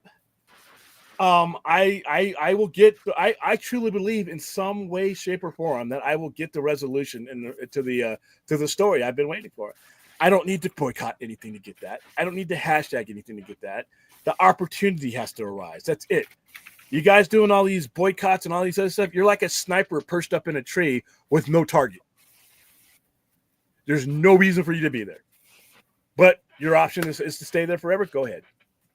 So yeah, I don't get it either, but I understand what the genesis of it. But if you roll out things right now, we're in 2025, and we're like, the ghosts of Christmas past are still ruining things for people, and they're allowing it to ruin these people. I mean, I could see if these people were still with the company. I would be like, okay, you're not getting any of my money because I don't trust you. Those people are gone. So. All right, ScarJo is the highlight. Oh, that's not hard. Even though you have a 2-time Academy Award winner in there, Mahershala. Actually, he's actually really good in it. He's really this is actually probably pretty close to what his Blade theoretically would be if it were ever actually to happen, which it almost certainly will not. I just had to put that in there. I don't know why, but once again, what's it? The fight of all. I this is fine, but like I said, if you came into my store and I made you angry and I don't change it, I don't address that, and I'm saying it legitimately, and I'm not saying because some people are just going to be angry no matter what. If you came into my store and I wasn't there and my employee sold you something or didn't take care of you, didn't and I find out about that and I don't address that, that's on me. I can't blame that on the customer like that. I can't call you a bunch of names. I can't, move away from your direction. If you came in, and I've had people come in and say I wasn't satisfied with the service, and I've reached out to them and I've made that right. If I could, I find out if it's something that could be fixed, then I fix it. If it's something that's just like I get the feeling you were never going to give me a chance anyway, that's different. But if the person came through your door into your franchise, spent money or time there, and they left unhappy, and it's up to you as the retailer, which movies are a retail business, to make that right. If you don't, you're basically saying wherever direction that customer goes off in, whether it be the extreme end or just not coming back at all, you're just leaving that to the wind. And that's what Warner Brothers did. Warner Brothers, and they did something that is the death knell of any business I've ever seen go out of business, is when you do all that to build a customer and get them in front of you, you hold on to that customer like it's a death grip. You never tell your customer to go anywhere else but you. And that's what Warner Brothers did. I got to mute you because that static is killing me. That's what Warner Brothers did. That's what a lot of these goofy fans, when you tell somebody to move on, you're doing it as a fanboy, and you're of no consequence, to be honest with you. So you to do it on YouTube. So when you do your YouTube and you do your banner, move on, the Steiner Brothers, I ignore you. When a business does that, when an Ann Sarnoff does that, when an Emmerich conducts themselves, to me, I've never seen that work out well. You never tell your customer to go anywhere but you.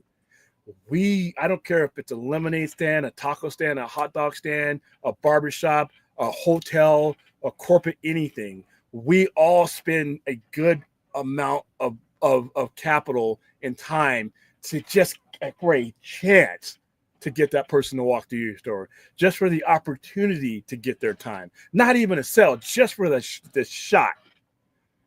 And to see how Warner Brothers handled their customer was if you're going to give a course of how to run the Hollywood's oldest studio into the ground, you only need to take a look at what they did. Even if you're going to make adjustments, I've done things to where we've made adjustments from certain types of merchandise to the other, but and I had customers who preferred that. You know what I do? I do everything I can to let that customer, I'm moving in a new direction, but I want you to come with me. This new direction doesn't mean I don't want you. And what Warner Brothers did is they looked beyond the fans that were in front of you. And I don't care what the subject is. I don't care if it's Superman, DC Comics, DC anything. You apply that fuck upness to anything that is trying to stay in business, that business is going to fail. You never forsake the customer in front of you for the one that you might get without taking that customer with you. There was a way that this could have gone down. There was a way that this could have been transition. They chose not to do that. And they put themselves at risk. Now, we have a new ownership, new regime, and we have a new person. But I understand where the anger is. My question to you is, if you are going to stay involved into this atmosphere, why do it just to be miserable? I understand where you're coming from. Been on both ends of the customer and retailer spectrum. I understand where you're coming from. You have every right to feel that way. But now my question is to what end? Where are we going with it? What is it? What are you producing with? You just punching out the air? That gets old. But that's just my opinion about it. I can't tell you. The only thing I can do as a retailer to change your feelings is to do right by you. And I can't do that on Warner Brothers' behalf because I don't run the studio. But I'm just telling you what should have happened. They chose not to do it. You have every right to move away from the football. But to hang around like a moth to a flame just to get burned, I don't know. I mean, go do something that makes you happy. And, but I'm not, as somebody who's been here since the beginning of all this, I'm not going to let those people hurt me anymore.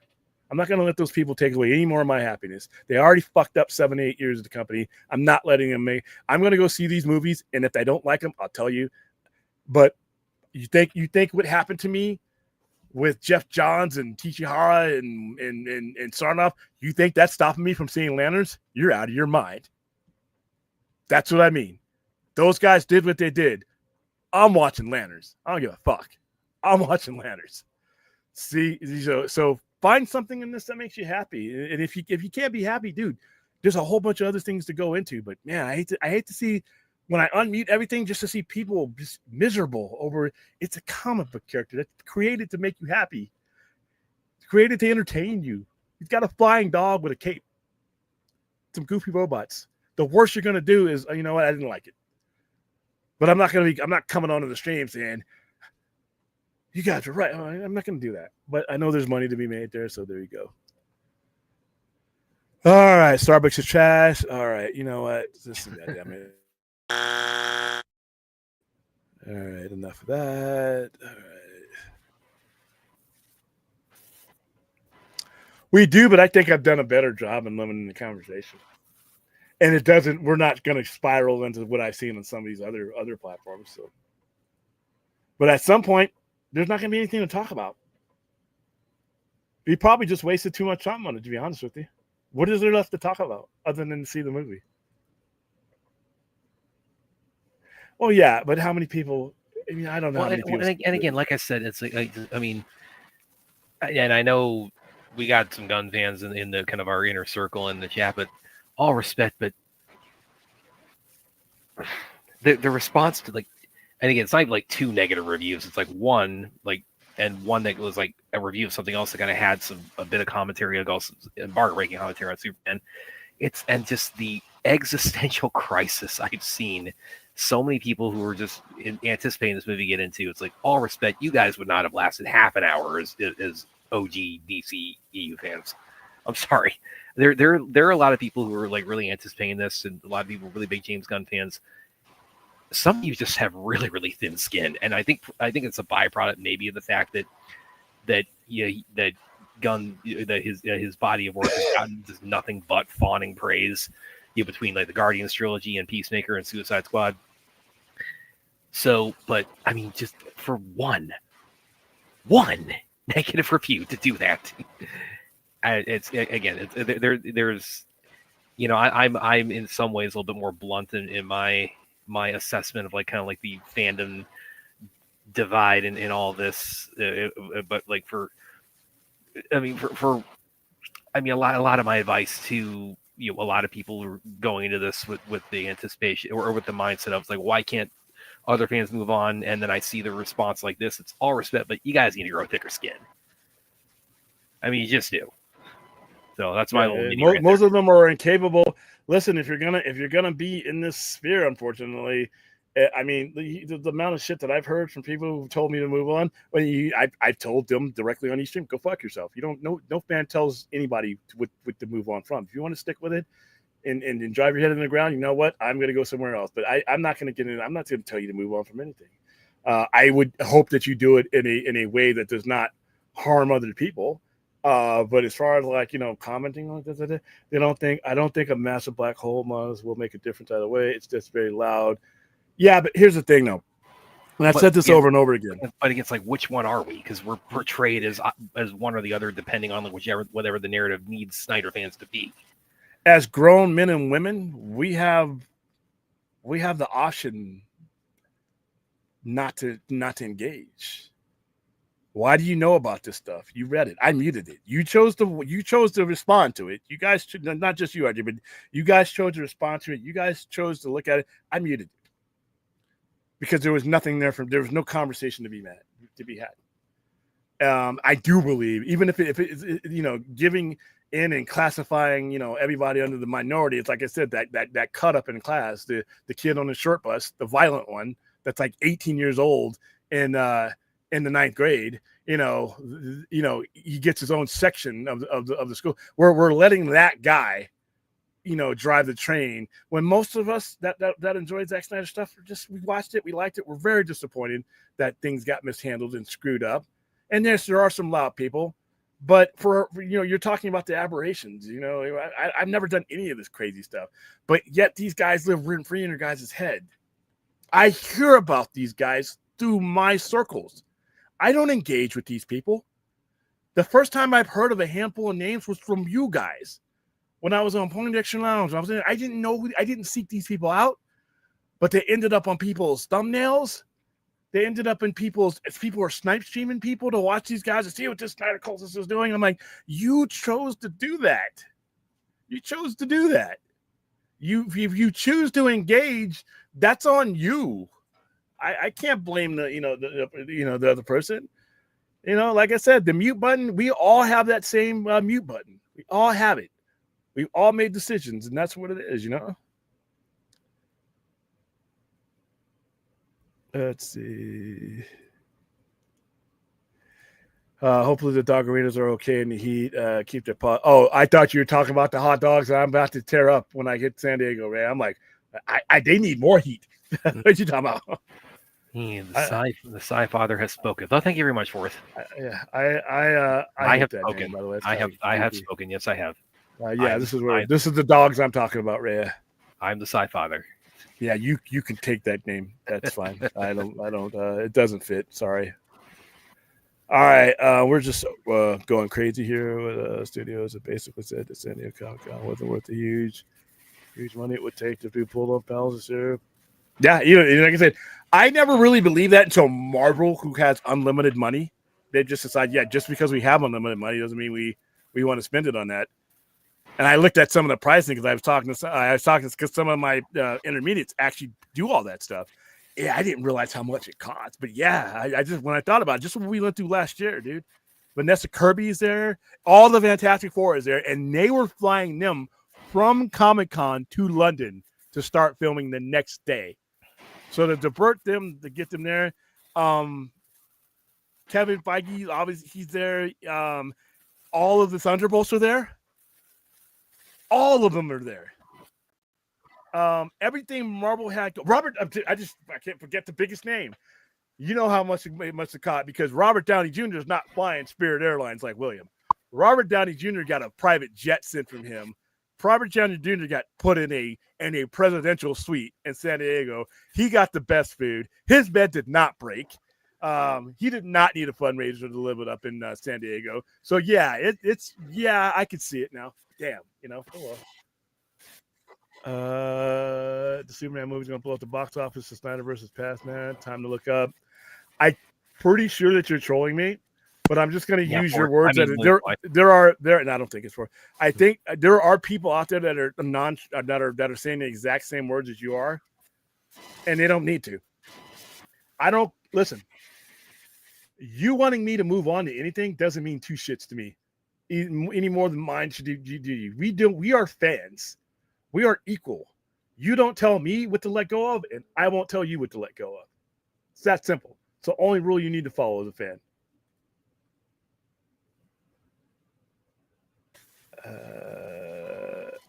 Who's this dude? Who is this dude? Who are you talking about? Yeah, we're referring to there. We're referring to there fourth. I'm sorry, I really do. These people are angry just because they did not get what they wanted. They don't get the.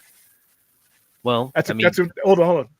That's a customer. Exactly. You literally just described every customer that got fucked. And that's the problem is you as a fan really don't that doesn't hold water. The customer experience it's two people. The customer and the retailer. Other fans aren't in that equation. So someone's opinion, the third leg of that conversation, has no part in that. That is a retail experience. If the customer's angry, that's the customer. You have two choices as a retailer. You can let that customer be angry and lose them, or you can try to make an adjustment and reach out to that customer and see, hey, maybe this is something we can fix. Is there something that we need to fix as a franchise? Because, it doesn't hurt to do that. So yeah, when you say these people, put the word customer every time. See, when you guys dehumanize and demean a customer and use other words to describe a customer, you lose the plot because that's what these people are. Regardless of how extreme they are and how you feel about them, they are a paying customer. It's not up to the outside fan to even that you're not a part of that conversation. And whether they give a rat's ass about the IP, once again, we don't tell customers what to care about. It's not my case to make. Aaron's got a good one here. Telling someone to move on is like telling a Wonder Woman fan in the 80s to move on to other crap that he was producing. He surely wasn't. Oh, Wonder Woman, nothing Wonder Woman.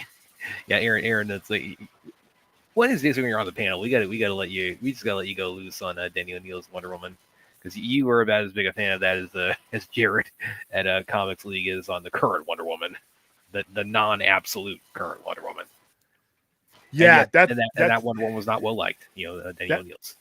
That's what I can say. I am going to live the Gaslamp because there's just so much stuff, and there's a map and there's an app, there's everything. So I have been working on my game plan, to get down. I'm gonna have dinner with Robert Meyer Burnett. I'm gonna be at the Trauma panel. I'm gonna be all over it in ways, like I said, that we just did not do 2 years ago. And your donations help, guys, because like I said, getting around, getting decent meals, getting interviews, that stuff ain't free. And I am a small business. So, all right. So, yeah, when it comes to this whole, whenever you guys strike out as a fan one way or another, and it's somebody who is a paying customer, somebody paid to see something. You know what? You got to understand that that's where this friction starts, is when other people start trying to tell people how to be a customer. That's a two-way conversation. Retailer, customer. I live in Port Huron, 5 minutes away from the beach by foot. Wow. Cool, man. You going to be at Comic-Con, Diego? It's actually before this one from RJ. I'm gonna. It's actually gonna, because you talked about like you seeing other businesses that I think that's it. Let's level set everybody a little bit here. I mean, it's like William Fly. I mean, I've seen some people, some of the more overzealous fans say, "Oh, it's going to hit 2 billion." Like, If it does, great. If it doesn't, fine. I'm not, I don't get. I'm going to look at my phone right now and see how much I'm contracted. I'm nothing. I'm getting nothing. It's not a sports team. I don't give a fuck with this movie. If it's 5 billion or makes 500 million, doesn't mean anything to me. If it does well, it helps drive sales of stuff I sell, but it doesn't need to make $1 billion to do that. I don't see why we're rooting for a movie one way or another. It's not the same football. You got action on it. I mean, I don't understand that. But like related to kind of what you're saying earlier, talking about, like comparing like Warner Brothers over the past few years to like other retailers and like what like put them out of it. So that's kind of, and this might be people so if you're not comfortable like sharing this, that's fine. But like, are there any examples you can think of like you like in like other businesses going under? Are there any examples you can think of that are kind of comparable to like Warner Brothers with like the management of DC that you would say, oh, like this is like what this business did. This is similar to like how they handled DC. Kmart. Okay. Kmart. Kmart, Home Base. These are two franchises whose opponents I worked for. We would get their customers and we would get their customer stories. They just didn't feel like they were being included. They weren't part of the plan. At some point, the corporation or the business, and I'm using current Kmart example, but I know smaller fellow business owners that have done it this way and that have learned their lesson. At some point, that interaction with the customer was just a number rather than a conversation. Once you just become a number to somebody rather than an interaction, then that's the first step to you going away. Because you're just looking at the number and you can't make adjustment just based on the number. So if your sales are following and you don't interact with your customer, why? Hey, here's a coupon. Hey, you know what? You don't know why. I've had people give me 1-star reviews, things like that. And I've reached out to them. I'll be like, hey, you know what? I know this is, probably futile, but hey, what was it? What was it? One of them left me a review because the store was closed because I had a VA appointment that a spot opened up at a VA appointment. And those appointments, for those of you who are in the military and go to the VA, those appointments are like gold when you're my age and you're not your 80s because they take care of the older people first. So I got an appointment. I didn't come to the store. I went straight to the appointment, waited in line, and that was the only day that he had there for that particular time. I reached out to him. I'm like, hey, I missed you, but I had, I explained, and I'm like, you know what? Why? What would what would make this? You find them and beat them up. No. I mean, listen, you don't like to have them, but the only thing you could do is reach out and be like, hey, what's up? I ended up being able to take care of that customer his next time in, and he revised the review. You have the option to do that, but once you start thinking of the customer as anything other than somebody to have a conversation with on your way to making money, you start calling them names, you start calling them cultists, you start calling them bros, you start not looking at each individual sect as when you start saying, well, this guy did some crazy shit over here, so now all these guys are in that. Once you start calling them everything but a customer, you're on the road to failure. Look what happened to Warner Brothers. On so many levels, that's what Warner Brothers did. Warner Brothers was Kmart. Warner Brothers was Sears. Warner Brothers looked at raw numbers and looked at other people's trends. Home Base tried to copy Home Depot. All right. Good model to copy, but here's the thing. Home Base had a customer clientele. Instead of adjusting things to the clientele and growing their clientele, they went for broke and tried to become Home Depot. They went out of business. Lowe's it copies a lot of what Home Depot does, but they don't forsake the customer that they already have. They don't say we're going to go more in the direction of what Home Depot is doing at the expense of the people who are our foundation. We want you to come along with us on this expansion. We want you to come along on this journey. And that's what happens. We've made it so easy to call fans of certain types of things so many other things and derogatory because for the most part, we do it from behind a computer, because that's where we're safe. And that's it, but start with customer. Whatever your name you're going to call, whether it be a gun nut or Snyder Bro, start with customer. Wherever you're going to put some stupid shit like cultists or extremists or whatever, put customer in there. And I think that changes the conversation. If you are capable of doing so. Some people don't understand the retail customer experience. So it is what it is. All right. What else you got for us there, guys? Look who's here. I thought this was ACS, actually. Sorry, it was A2J. For me, comics are home. I got my entertainment system, video games, tons of books, a satisfying pull to my comic shop, CBMs, or my cousin's house, and I get to spend the night as a kid. Cool. Cool, man. Cool way to look at it. Let's see what else. I was originally at 4 to 50. But this marketing blitz, I can see 650. We remember we were saying 450 would be the floor, and anything beyond that, I think they should be happy with. This blitz, I don't know how this blitz is going to work. I've never seen anything like this, so I'm going to be analyzing this because that's going to change how we promote movies. Also, I mean, Jurassic World is like really doing well, so I mean, there's competition there, and then it's going to have some competition too. I think with Fantastic Four, it's like it's got a 2-week buffer, so it's probably not going to like feel it as much as it will for Jurassic World. Your second week after that, your third week for Fantastic Four. Like Jurassic World's like the main as far as like because it's within a week.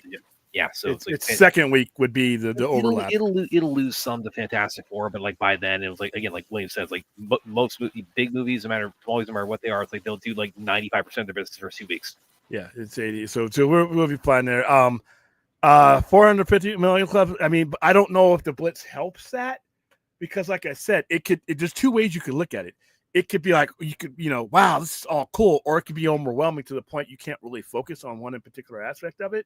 That's why I'm always used to seeing measured campaigns and ramped up campaigns because you can make adjustments during those.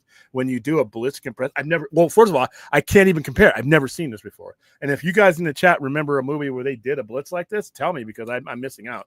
But once again, with it having never been done like this that I can remember, this could be the new way. This could be the new way to do high-end movies like this.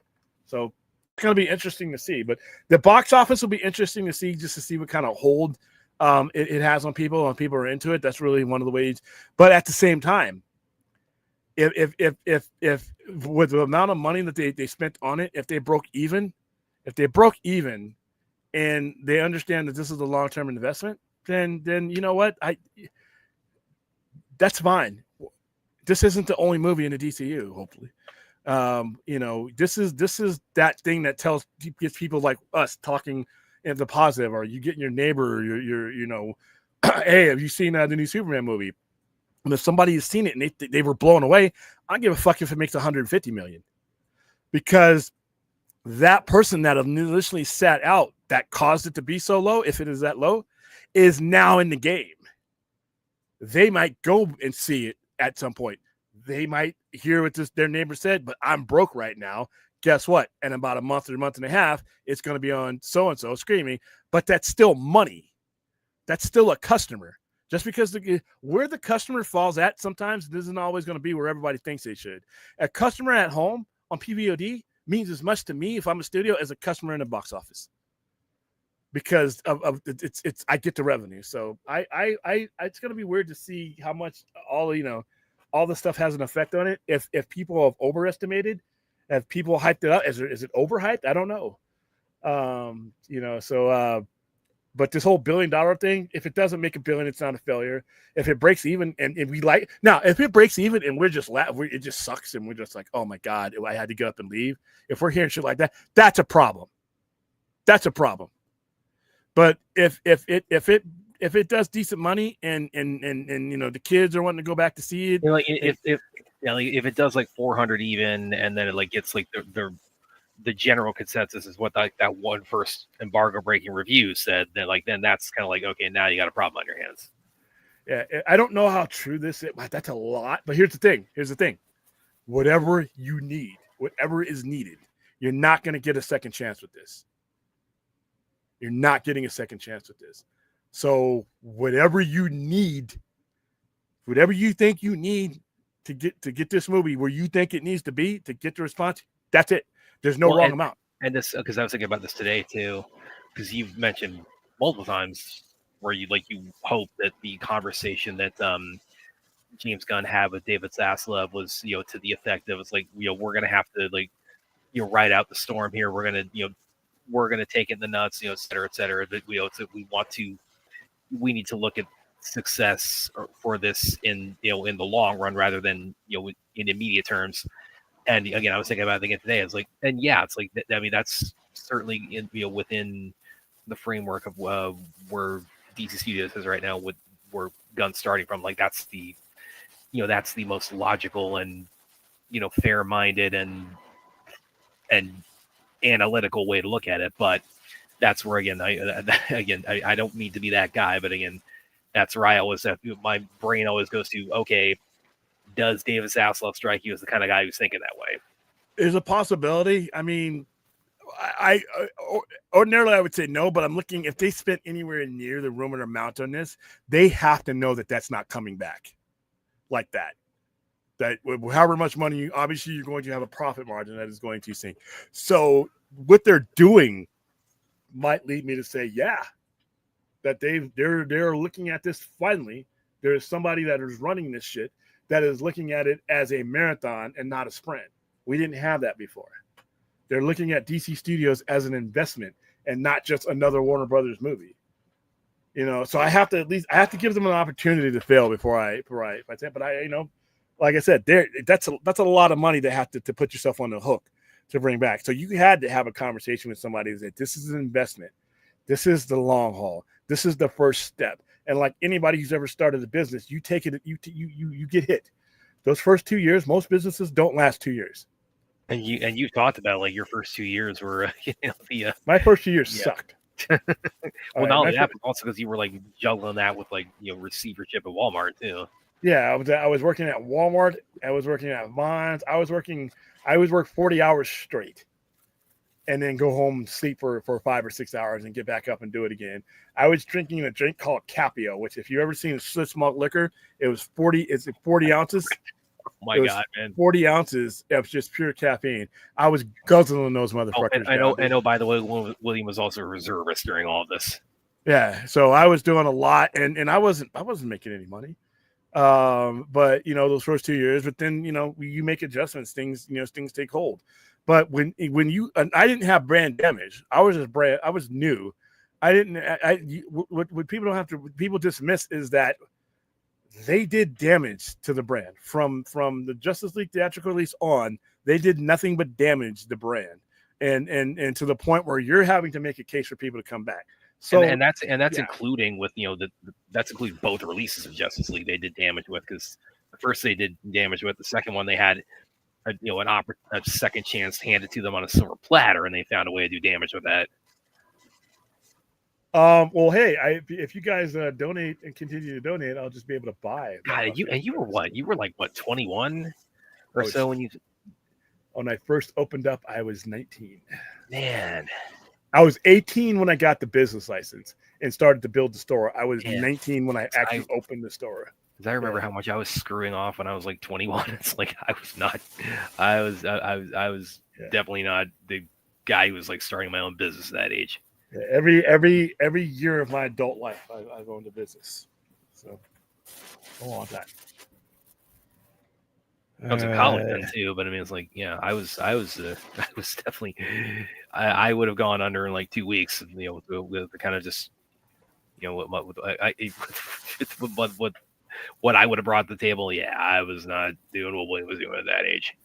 This popcorn bucket thing is gonna. Well, yeah, William, of course, he's going to just leave some poor kid just going home in tears. No kid is getting an $80 popcorn bucket. I don't think I have to worry about that. Actually, I thought about this too. It's like I think probably they'll get it, but it's like it won't be like immediate. I could see that being like Christmas presents. Like parents might get this and like put it under their Christmas tree in a few months. Yeah. I want the dog. I want the crypto one with the popcorn thing. I want that one, and I want the one where he's shooting through his I-beams through the popcorn. Again, AMC. I'm telling you, it's not too late. 30-year anniversary of 7. You've got the perfect popcorn bucket just baked into this. Clyde, I don't know whether you're being serious or not, but the problem is that I've seen this is the stuff I muted. Why do the haters mean anything to you? And by the way, it's like if you're asking people to move on, constantly rubbing this movie in their face is not the best way to do that. I mean, is to the people who actually think this way beyond what he's trolling, what emptiness is in your life that needs to be filled? Because there are people out there that are seriously saying stupid shit like this and doing stupid shit like this, and I'm wondering what happened.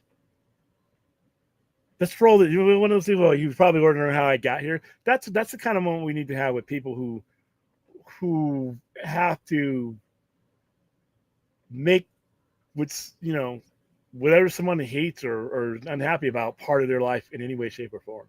Well, Do you again, get a commission? Do you get a commission? I mean, I don't know. but again, it's like I go back to this a lot. It's like, I mean, you want to break down. I have done this in articles, and you want to break down like why Snyder fans are bitter and like unwilling to move on and advocating for the completion of what they wanted and why they're pissed off about this. Well, there's a myriad of reasons for that, but one of them is a lot of fans of this movie and this franchise won't stop kicking sand in their face for the last 10 years.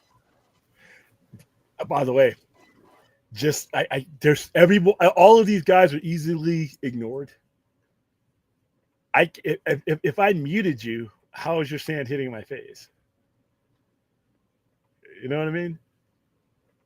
Well, but I think would you not agree? Like over the last 10 years, like the sand kicking it was so voluminous that it became unavoidable.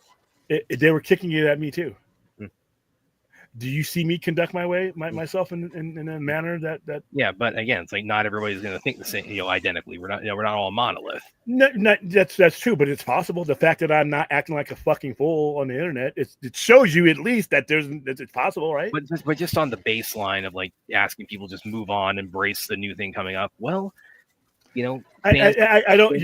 I agree with you, but I don't need to butt heads with people like that. I just ignore them. I move on. I move on from them. I was thinking it's a shame WWE didn't create popcorn. Yeah, they did kind of miss the boat. Did they not create any? No, they had them out there because they definitely use race cars out of that. So I think there is an F1 popcorn movie. There's so many now. I'm seeing them pop up. Like I said, there is a link. Here we go, Chappie. This is just for you because you brought up some movies that I have no intention of never watching again. William needs his hot dogs.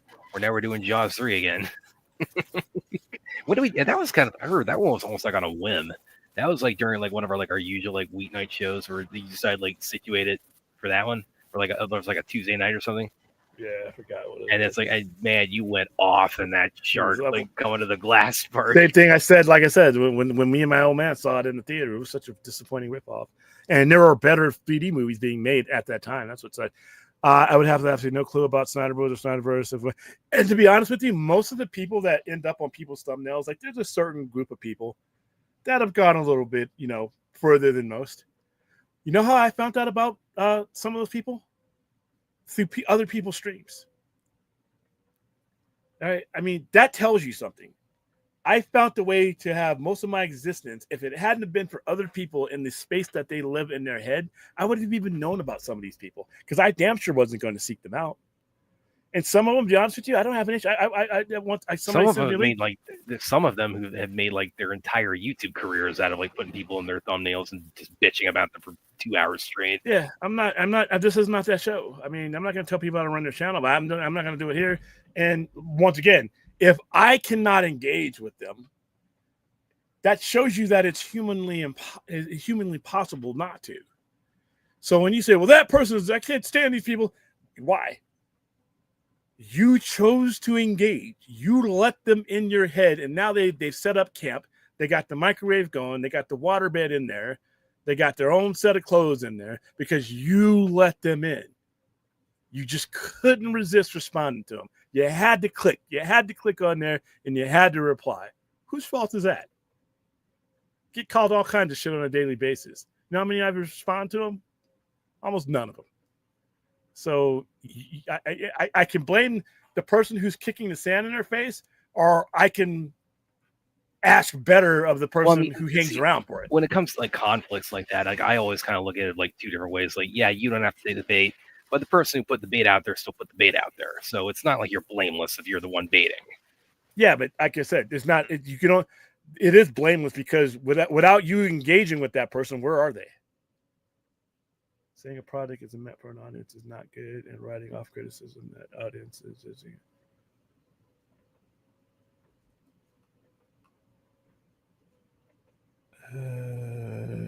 Have we talked about how they're going to implement and propose movie tariffs? I don't want to talk about that. Every time I hear tariffs, I think of a certain person, and it just ruins things for me. I just. Let's see. You left the Snyder fandom, but you're here talking to never mind. Yeah, it's always. I would see what I mean. You guys have classified this fandom as the people you don't like, and I'm not. Well, not only that, but I've seen other like people with YouTube channels talk about it. Like I left it, but it's like, but I'm still talking. I can't. It's like it's a train wreck. I gotta go see it. This isn't like a country club. You don't turn in your membership card on like being a fan of a filmmaker or of a character or this, that, or whatever. Yeah, and then like I said, I mean, and when people say, "Well, I'm not talking about you," I'm like, "But I hear, if I allowed myself, I hear what you're saying, and a lot of that stuff comes from the same core. We were all there for the same reason. Some of us went extreme, some of us didn't. So I just mute you. Let me see some land. Yeah. I'm really ready to dive in, and that's why I was hoping this con would be, my gateway. You know what? They could surprise me. They could be lying. Who knows? William, men drink black coffee, not Starbucks. Excuse me. That's a real man right there. That is a real sausage head, ginormous man drinking. That is a combat veteran. That is a steel bald individual drinking a espresso frappuccino, double blended, sugar-free vanilla, no whipped cream, with 2 ad shots. So I don't know what you're talking about, Fourth. And that's for you guys who bring me coffee when you're in Vegas. You know what to give me. Let's see. I just hate how most movies now and not TV were revolved around Guns Universe. Can we get a random DC Max? What? The best you'll probably get from that Fourth will be Elseworlds, and I think he's open to that. I don't think James Gunn. When he said, I don't think he views himself as that type of studio head. I think he would be open to other people taking the reins, because you know what? This is not easy. This has got to be stressful. Let some other people come in. Like the Constantine thing might happen. If that happens, that's not part of the DCU. The Batman's not part of DCU. And if Spielberg walks into the office with a script, he tosses it on the table, and it's like, hey, you guys can take it. We can make it these Superman or Warner Brothers characters. I can take it over to Sony, and we make it this for them. If you let some guy like that walk in, now we got Denny's doing doubles. If you let somebody of that ilk walk out of the office without saying yes to their script, there's going to be some problems. So I think you will see some of those things. I think DC has a potential to be a little bit of everything. I think we have the core universe that James Gunn's running, but the studio can also do things that are not attached. So until I see otherwise, I think that's what we're going to get.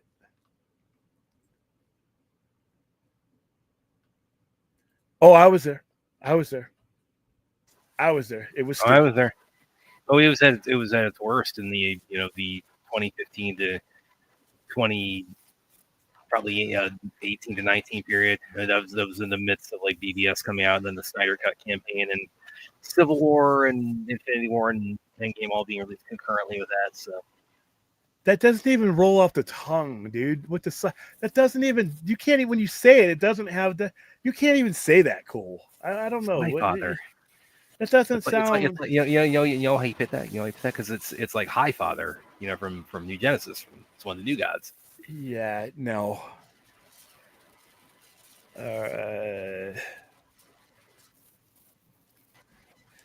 Are we talking about Hall H? Yeah, we're gonna discuss Julian McMahon, Yeah. Admiral Pete. There's a And couple. right- This week's been and a right fucking before- bloodbath this week. I mean, it's not necessarily directly connected, but of course, probably a lot of people. I certainly first seen was Doctor Doom in the 2000 Fantastic Four movies. This is, of course, like just a few weeks before the new Fantastic Four comes out. So, yeah, that's kind of the timing of that is just it's not been lost on a lot of people. And I actually did like his Doctor Doom. As much as I didn't like the movies as a whole, I did like him a lot as Doctor Doom. Shroma is doing a panel. We're going to be. I'm actually be filming that panel, by the way. Poor Shroma. So we're going to be doing a panel. They are going to talk about Toxic Avenger. They are going to promote it a little bit. I don't know how structured the conversation is going to be, but it definitely will be there. Now, the people who are, I don't know if the people who are distributing the movie in this next month, by the way, I don't know how big of a presence there. It's a Troma character, but this movie is not a Troma movie. So it's not up to them. They can't really promote it that way. They can promote along with Troma, but I don't know what the plans are. But I know we were talking about it last year in the last few years as a panel. So I'm going to assume that, yeah, there's going to be some type of presence there. I got to email them about that because, there's just because of the way the distribution worked, there's not really a lot to lot of advertising campaign for it. They've been all over social media with it, but it's also a small budget movie too, so considerably low budget. No, I'm not canceling Robert Bryan tonight. Fuck that. I love talking with that guy. Listen, Snarky J. First of all, she's in Florida. I don't think she comes out west. You keep bringing her up like she's like the only hot YouTuber out there. There's like a lot, dude. You just type in hot YouTuber, there you go, and all the cosplay and stuff like that. She's one of many. Where I come up, right? I mean, depends on what your preference is and what you're looking for. Maybe depends on who's looking for you, but.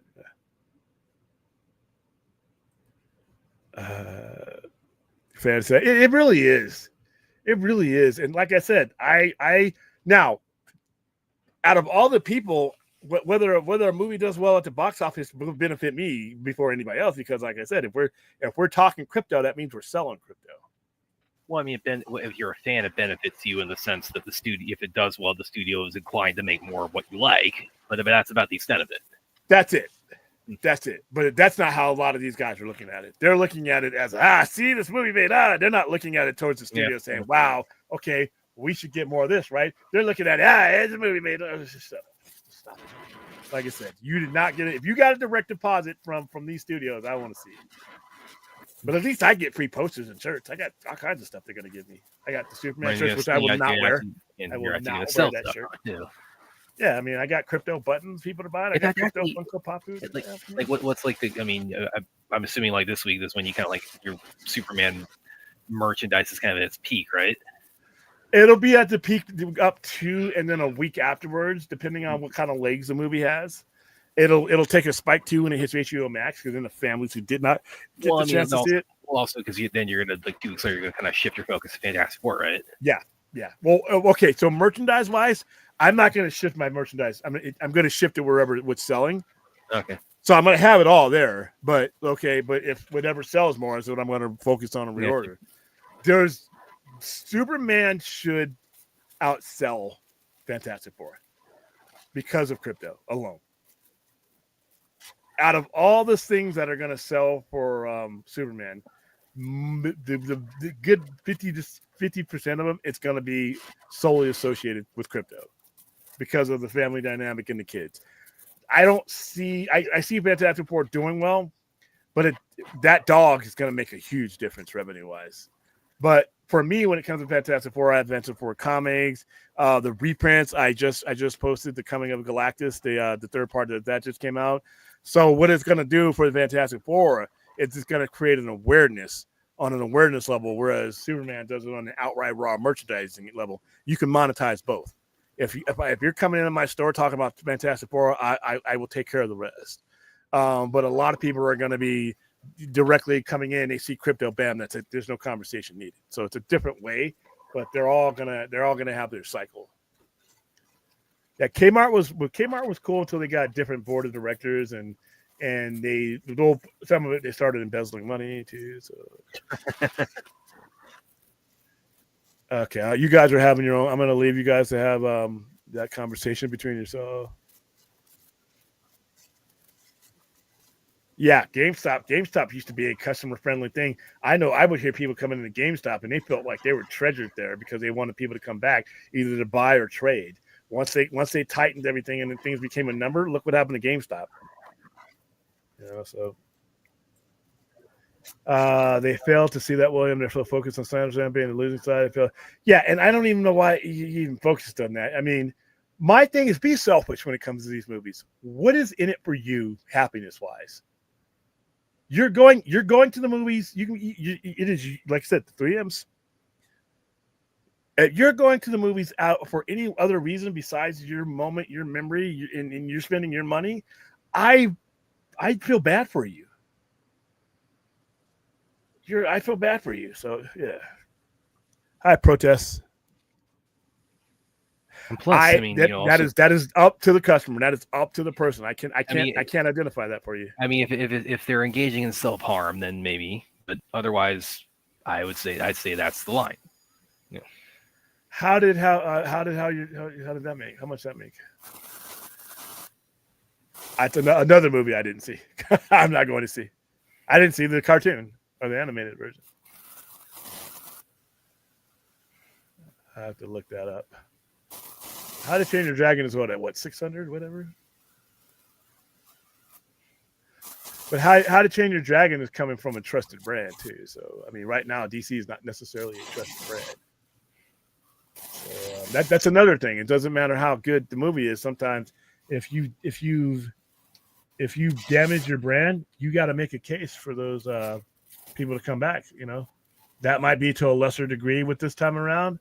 But it's still a factor you have to understand is that plus, like I said, and one really important thing, and can't be bought this up. Hold on, let's see.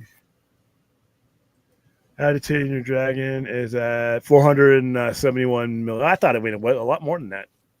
Okay, I mean, we'll see how it goes, but I think people are tired of reboot fatigue. They just, people don't want to start over again.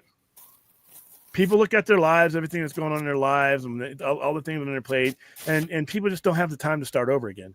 That's why I always say when you use reboot in your thing, it's like making a steak, right? Pulling down your pants and shitting on that steak and then pushing it across the table to me. That steak was good. But you shit all over it. That's what reboot does to your chances of success. Especially if you don't even know what you're talking about. If you use the word reboot because you can't figure out another word, maybe you need to pick up a fucking dictionary or a thesaurus. Because that word is like a cyanide pill. Stop using that word, especially if it doesn't apply. So yeah, I think that's another thing that might be a problem with some of these movies that are franchises that are starting over again.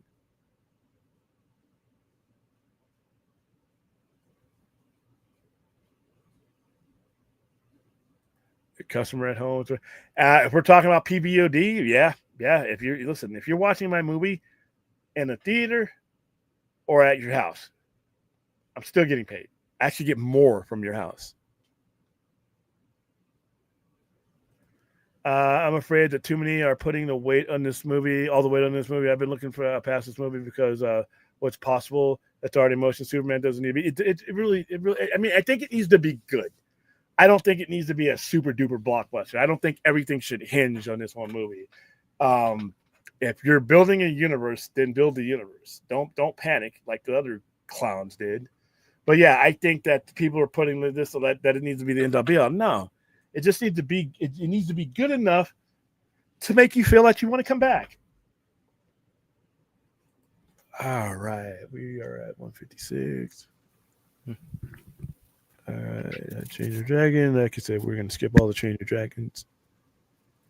The desperate and reactive behavior in the marketing is what's making this movie more of a spectacle than hyping people to see the film, though. The tone is nondescript and comfortable to sit through, to be honest. What movie is this? Rhea, clarify. What movie is this? Talking about Superman. Are you talking about Superman? Oh, okay. That's a deep one. Let me read that again. The desperate and reactive behavior in the marketing is what's making this movie more of a spectacle than hyping people to see the Well, film. let's also remember like Rhea can like write like just like she can like write like a maze like a comment. Yeah, because I she's way smarter than me, so I have to read things twice. I do words like every day. Like, You're cutting out. Can you hear me now? Yeah. Oh yeah, she said yeah, it was Superman. Yeah, Rhea. It's like I mean, literally my job description is like typing words, is putting together sentences and explaining things. And it's like you can throw me for a loop with your comments. So Kmart's still in Australia. There you go.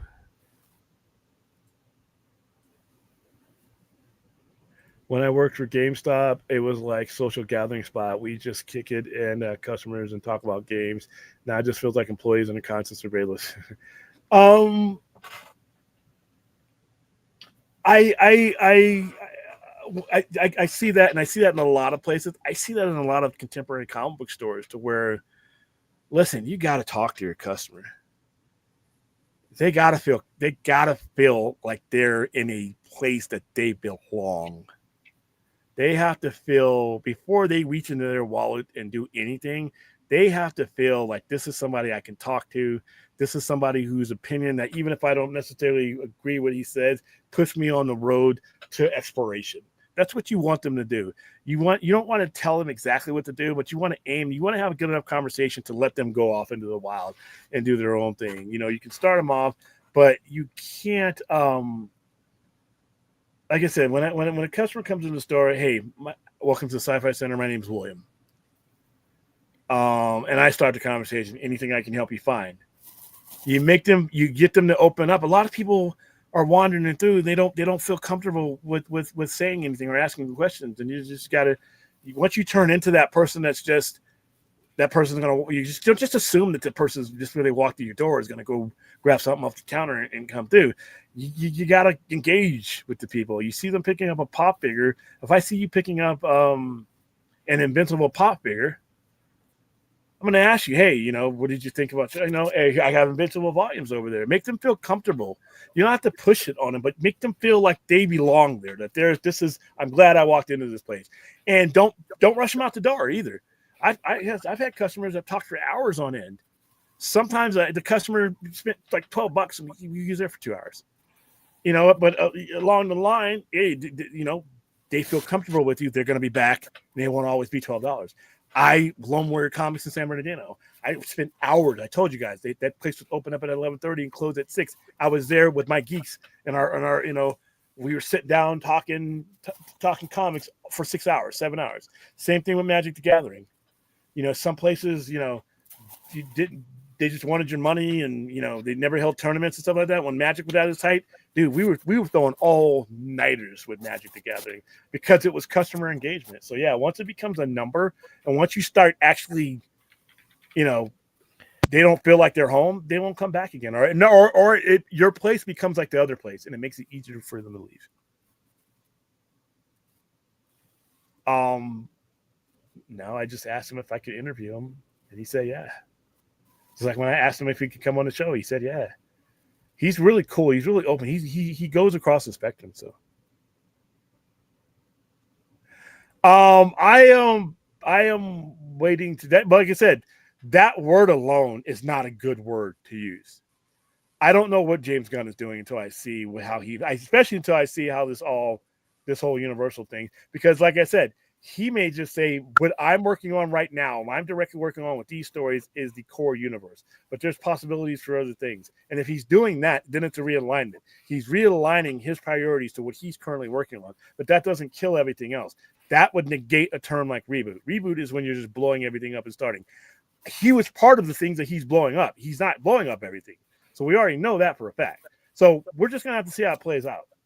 Well, that's why I'm really curious about not just with Superman, with again the pocket universe element, but also like how that's going to it's turn the punch bowl, like what role that plays in Peacemaker season 2, which that's coming on the heels of Superman. That'll be he starts dropping episodes within 5 weeks of it. So we'll be I would hope that everything you're laying out there, it's we have a fairly good idea of what that will entail by like the end of August, early September, maybe. We might find out a little bit because he's got a panel at Comic-Con. I don't even know if it's a Hall H panel or if it's a Saturday panel. And here's another thing: is his panel going to be on Saturday? Because just because it's in Hall H doesn't mean it needs to be. It needs to be. So and that's another thing I want to find. Yeah, because that's, I mean, as far as like Hall H real estate, that's what, you know, like DC Marvel, they always like really, Saturday is like the day where they just really try to like, you know, go supernova. That might make a whole different. So she was talking about Superman. Okay, that's an interesting point of view.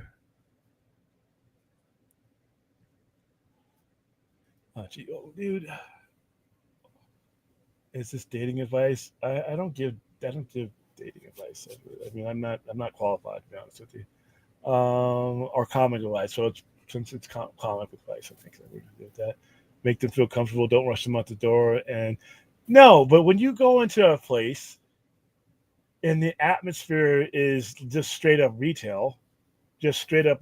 If you own something that's a theme, if I own a theme store and you walk in and you got a Star Trek shirt on, guess what? Guess what we're going to be talking about for a while.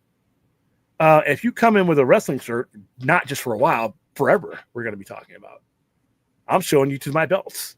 You know, I got some right now. I got some of my belts sitting there because I had them signed. We're going to talk forever. You know, it just engage them as if they're customers, but they're people. It's a conversation. So I opened the store because I wanted to be surrounded by people who are into the same thing that I am. When you come into me as a customer, you're a fellow fan. You're not just an opportunity for money. You're a fellow fan. I got into this business to talk to people like you so that I didn't have to be the weirdo in isolation. I could just create my own space and people will come to it. And if we make some money along the way, that's awesome. But it's the interaction and the conversation is why I started it. So when you have those kind of conversations with people, if you know, when they ask you about, if you've had a conversation about people and you've qualified them as a customer and they've qualified you as an owner of a franchise, now when they ask you, what do you think of this Daredevil coming out? There's a trust there. There's a retailer customer relationship that's built on trust, not trust that we're going to agree on everything all the time. Because sometimes I've given people some stuff and they said, nah, that wasn't for me. And I've traded them out. I'm like, oh, this wasn't for you. Okay, let's try this. You know, we just trust them to give them a chance and to grow, you know, and then that's what you do. But, you know, I think it's really important to engage your people, no matter what business you're in. Dude, the guy, I bought a burrito from a dude at a taco stand. We were talking about sports, man. You know, it's just, and I feel comfortable coming back to him. I look forward to seeing him. They look forward to coming to you. I look forward to seeing everybody that comes to the door. Good retailers look forward to you, and you can see it in their body language. You can tell the difference between somebody that's just there and somebody that wants to be there. You can tell the difference between somebody who talks to you because they're obligated to, and somebody who really wants to talk to you and is just looking for that in. So I think the better retailers are the ones that do that in any level, corporate or anywhere else. No. Yeah, the two people two of the three people that can crash a panel in a heartbeat. Yeah, I'm gonna listen to you guys. Plus, we've been going for 2 hours, and this is supposed to be an abbreviated show. Hell, one more hour we'll be at a damn overnighter. So, and plus, I have a lot to endure today. Stupid ass movie, Flash Gordon.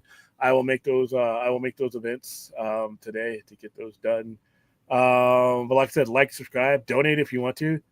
If you want, like I said, we're no longer in danger of we're no longer in danger of eating cup of noodles without water. We're no longer in danger of sifting through the top of the trash can to get the stuff that's just been thrown away. Not having to do. We're no longer in that danger. But now we're no longer in that danger. It's because of Howard the Duck. It's because of this guy right here. All right, so I'm gonna have to. What do you have another fucking scene to bring up? I mean, not that there's anyone that's not any, they're all stupid. Every inch of this movie is stupid. But you don't have a different gift. What did you? That's one of my favorite ones. Like the whole, because this is like, well, I really revisited this like with Mission Impossible. Is that the Mission Impossible theme plays when he's doing that like walk like that? I weep for you that find this entertaining, but to each his own. Yes, unfortunately, we are still on for this god awful movie. Well, he's just gonna have a ball with it. Customers will become promoters if you treat them. Yeah, you are sending people out into the public with a good feeling about you. You hear when you're in a conversation, and the coolest thing for me is when I do have a regular, because where I'm at, a lot of the locals, they're further away from me. But when I do get a regular, and they come back with somebody else, they've spread my religion to someone else, and now they're back. They trusted what our relationship enough to bring someone else into it. That is gold for a retailer. That is gold. That's why I say people spend a lot of money in building that goodwill. You got how would you feel if you walked into a place and they didn't engage with you, they didn't greet you, they didn't try to make you feel comfortable? You wouldn't go back to that. There's a good chance you're not going to go back unless you have to, unless it's like general merchandise.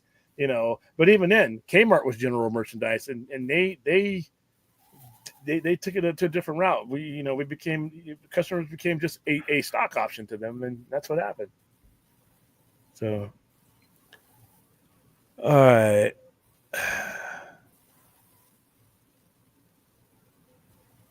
Is that what it is? I go, what Forrest, are you high?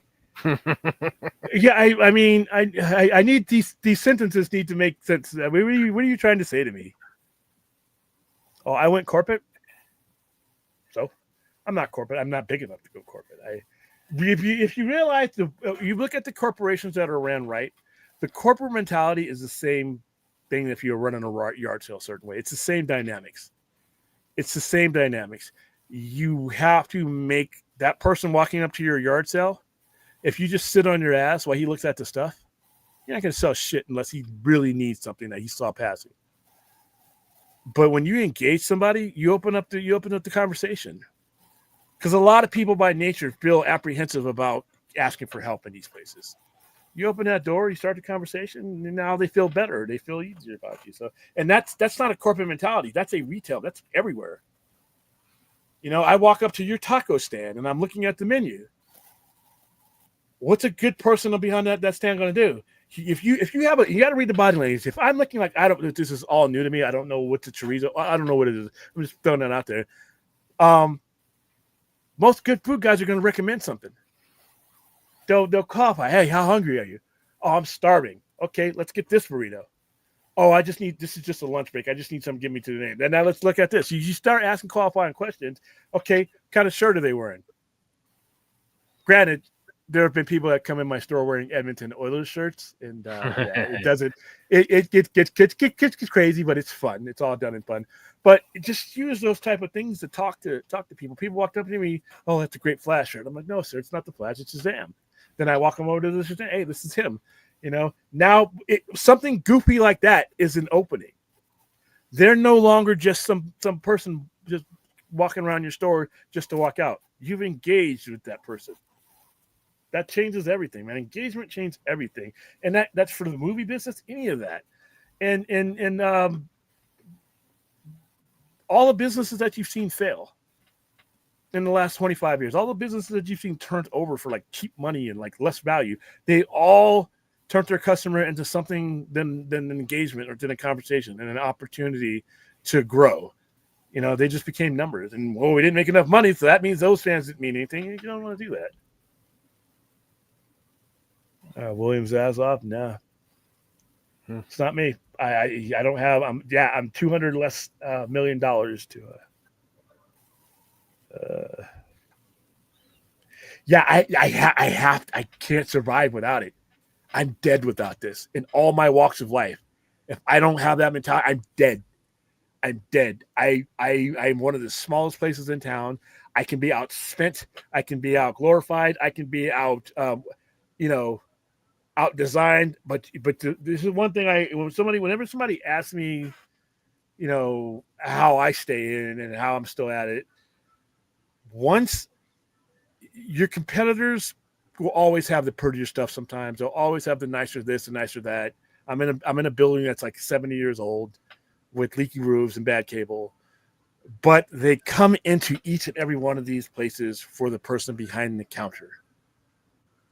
No matter what it is, each one of these places, they're coming in for that personality behind the counter. And as long as they can outspend you, but they can never you can never let anybody out imagine you. Once you start thinking like you're a small franchise, that's when you become one. When you have to think much larger than what you are, and that's where the fun is. But part of that is making a connection with the people who come to your place. They came into your place, no matter how pretty the other places is. They walked into yours. That's your moment. That's your opportunity. Engage them. Have some fun with them. Give them. I throw them a T-shirt. Here's a Megan 2.0 T-shirt. Here you go. That dude. And you know what the coolest thing is when you see that person come back with the T-shirt that you gave them, and you're like, "That's a cool T-shirt." I'm like, "Wow!" And I look who it is. I'm like, "I gave you that." You know, and I do that all the time. You just got to use opportunities. They chose to walk through your door. You got to take it from there. You know, it's not easy, but it's fun. That's the fun. This isn't work. It's fun. You know, it's why you did it. You know, like I said, I didn't start any of this to get rich. I mean, if we make good money, great. But there's a whole bunch of other things you can do. Anybody can do anything for money. Anybody can do anything for money. You know, you know, you can make a living having fun, or you can just make a living. So there you go. Oh, Jesus. What the fuck? Williams 5K? Oh, this is old. I remember this. That's probably fourth. Fourth is going to make the mistake in one of those and type something in, and then it's going to come over as fourth. I feel like having basic customer service skills are the best way to elevate your quality of life in society. You can go far just knowing, yes, that's it. Just build that bridge. And it could be like a two like I'll have some sports on the TV. I'll have wrestling on the TV and it doesn't, there's different conversations to have. A lot of the times, like I said, if somebody comes in with a 9 Inch Nails shirt and I got my 9 Inch Nail poster up there or my 9 Inch Nail button, I walk them right over there. Guess what? You know what that just did? Through all the weirdness and the awkwardness and the potential unfamiliarity, you just engaged with something that you both have something in common with. That's a winner, man. And people, you know, people don't do that. You know, they don't put yourselves in that customer's shoes. And just have some fun with them, you know. Have fun. Be happy that person came into your store. That this thing, you set a mousetrap to draw the mouse. The mouse is here. Talk to the mouse about the stuff that you know, here's a geek. Let's talk about Boris Vallejo. Let's talk about Conan the Barbarian. Let's talk about, you know, most of them come in, they see that Stan Lee picture, and we start talking about conventions. Sometimes they don't even buy anything. Sometimes they'll just happen upon me. They won't even buy anything. But if you make a connection, it's like planting a seed. Maybe they came in between paydays. But we made the case for when payday happens, hey, you know, come on back. So, but like I said, I walk into a lot of different places, and it's 50-50. It's 50-50. I either get treated like shit, or I get treated like gold. Or I get treated like a thief. They think I'm stealing. I'm like, yeah, I came in here to not stand out with my bright red shirt and my lightning bolt across it, looking like I do. I'm stealth mode right now, people. So yeah. That's not me, I swear. Well, yeah. I don't know who this is, but I you know, I don't know. Okay, well, we got a new viewer. Oh God, this is Snyder Bro sending your sister Planned Parenthood. What in that? Oh, William, never forget the Snyder Bros. This has got to be fourth. This has got to be fourth. Snyder Bros. Sending your sister to Prime. I don't get the title. I don't know. You know what? I don't want to. I don't want to know. Well, that is. Right, yeah. I mean, that is what some of these guys sound like, or the guys are like, you know, some of the extremes on either side, or particularly the move on side, sound like where the whole the title there is like sending your sister to play. Yeah, I'm just listen. You want to call me a Snyder, whatever? I'm a fan of the movies. Yeah. Ray, Snyder Rowe is a longtime viewer. His name is Fourth. Yeah. So, all right, guys, that's where we're going to wrap it up. Got a lot going. Got a lot going on today. Some good, some awful. You know what the awful is. And please like, subscribe. Shut up. Please like, subscribe, and donate if you want. Like I said, I'm going to be all over Comic-Con this year. This coverage, you're going to look at this coverage and the coverage I gave you last year. I'm probably going to delete last year's coverage. Because this coverage. Well, don't delete this guy.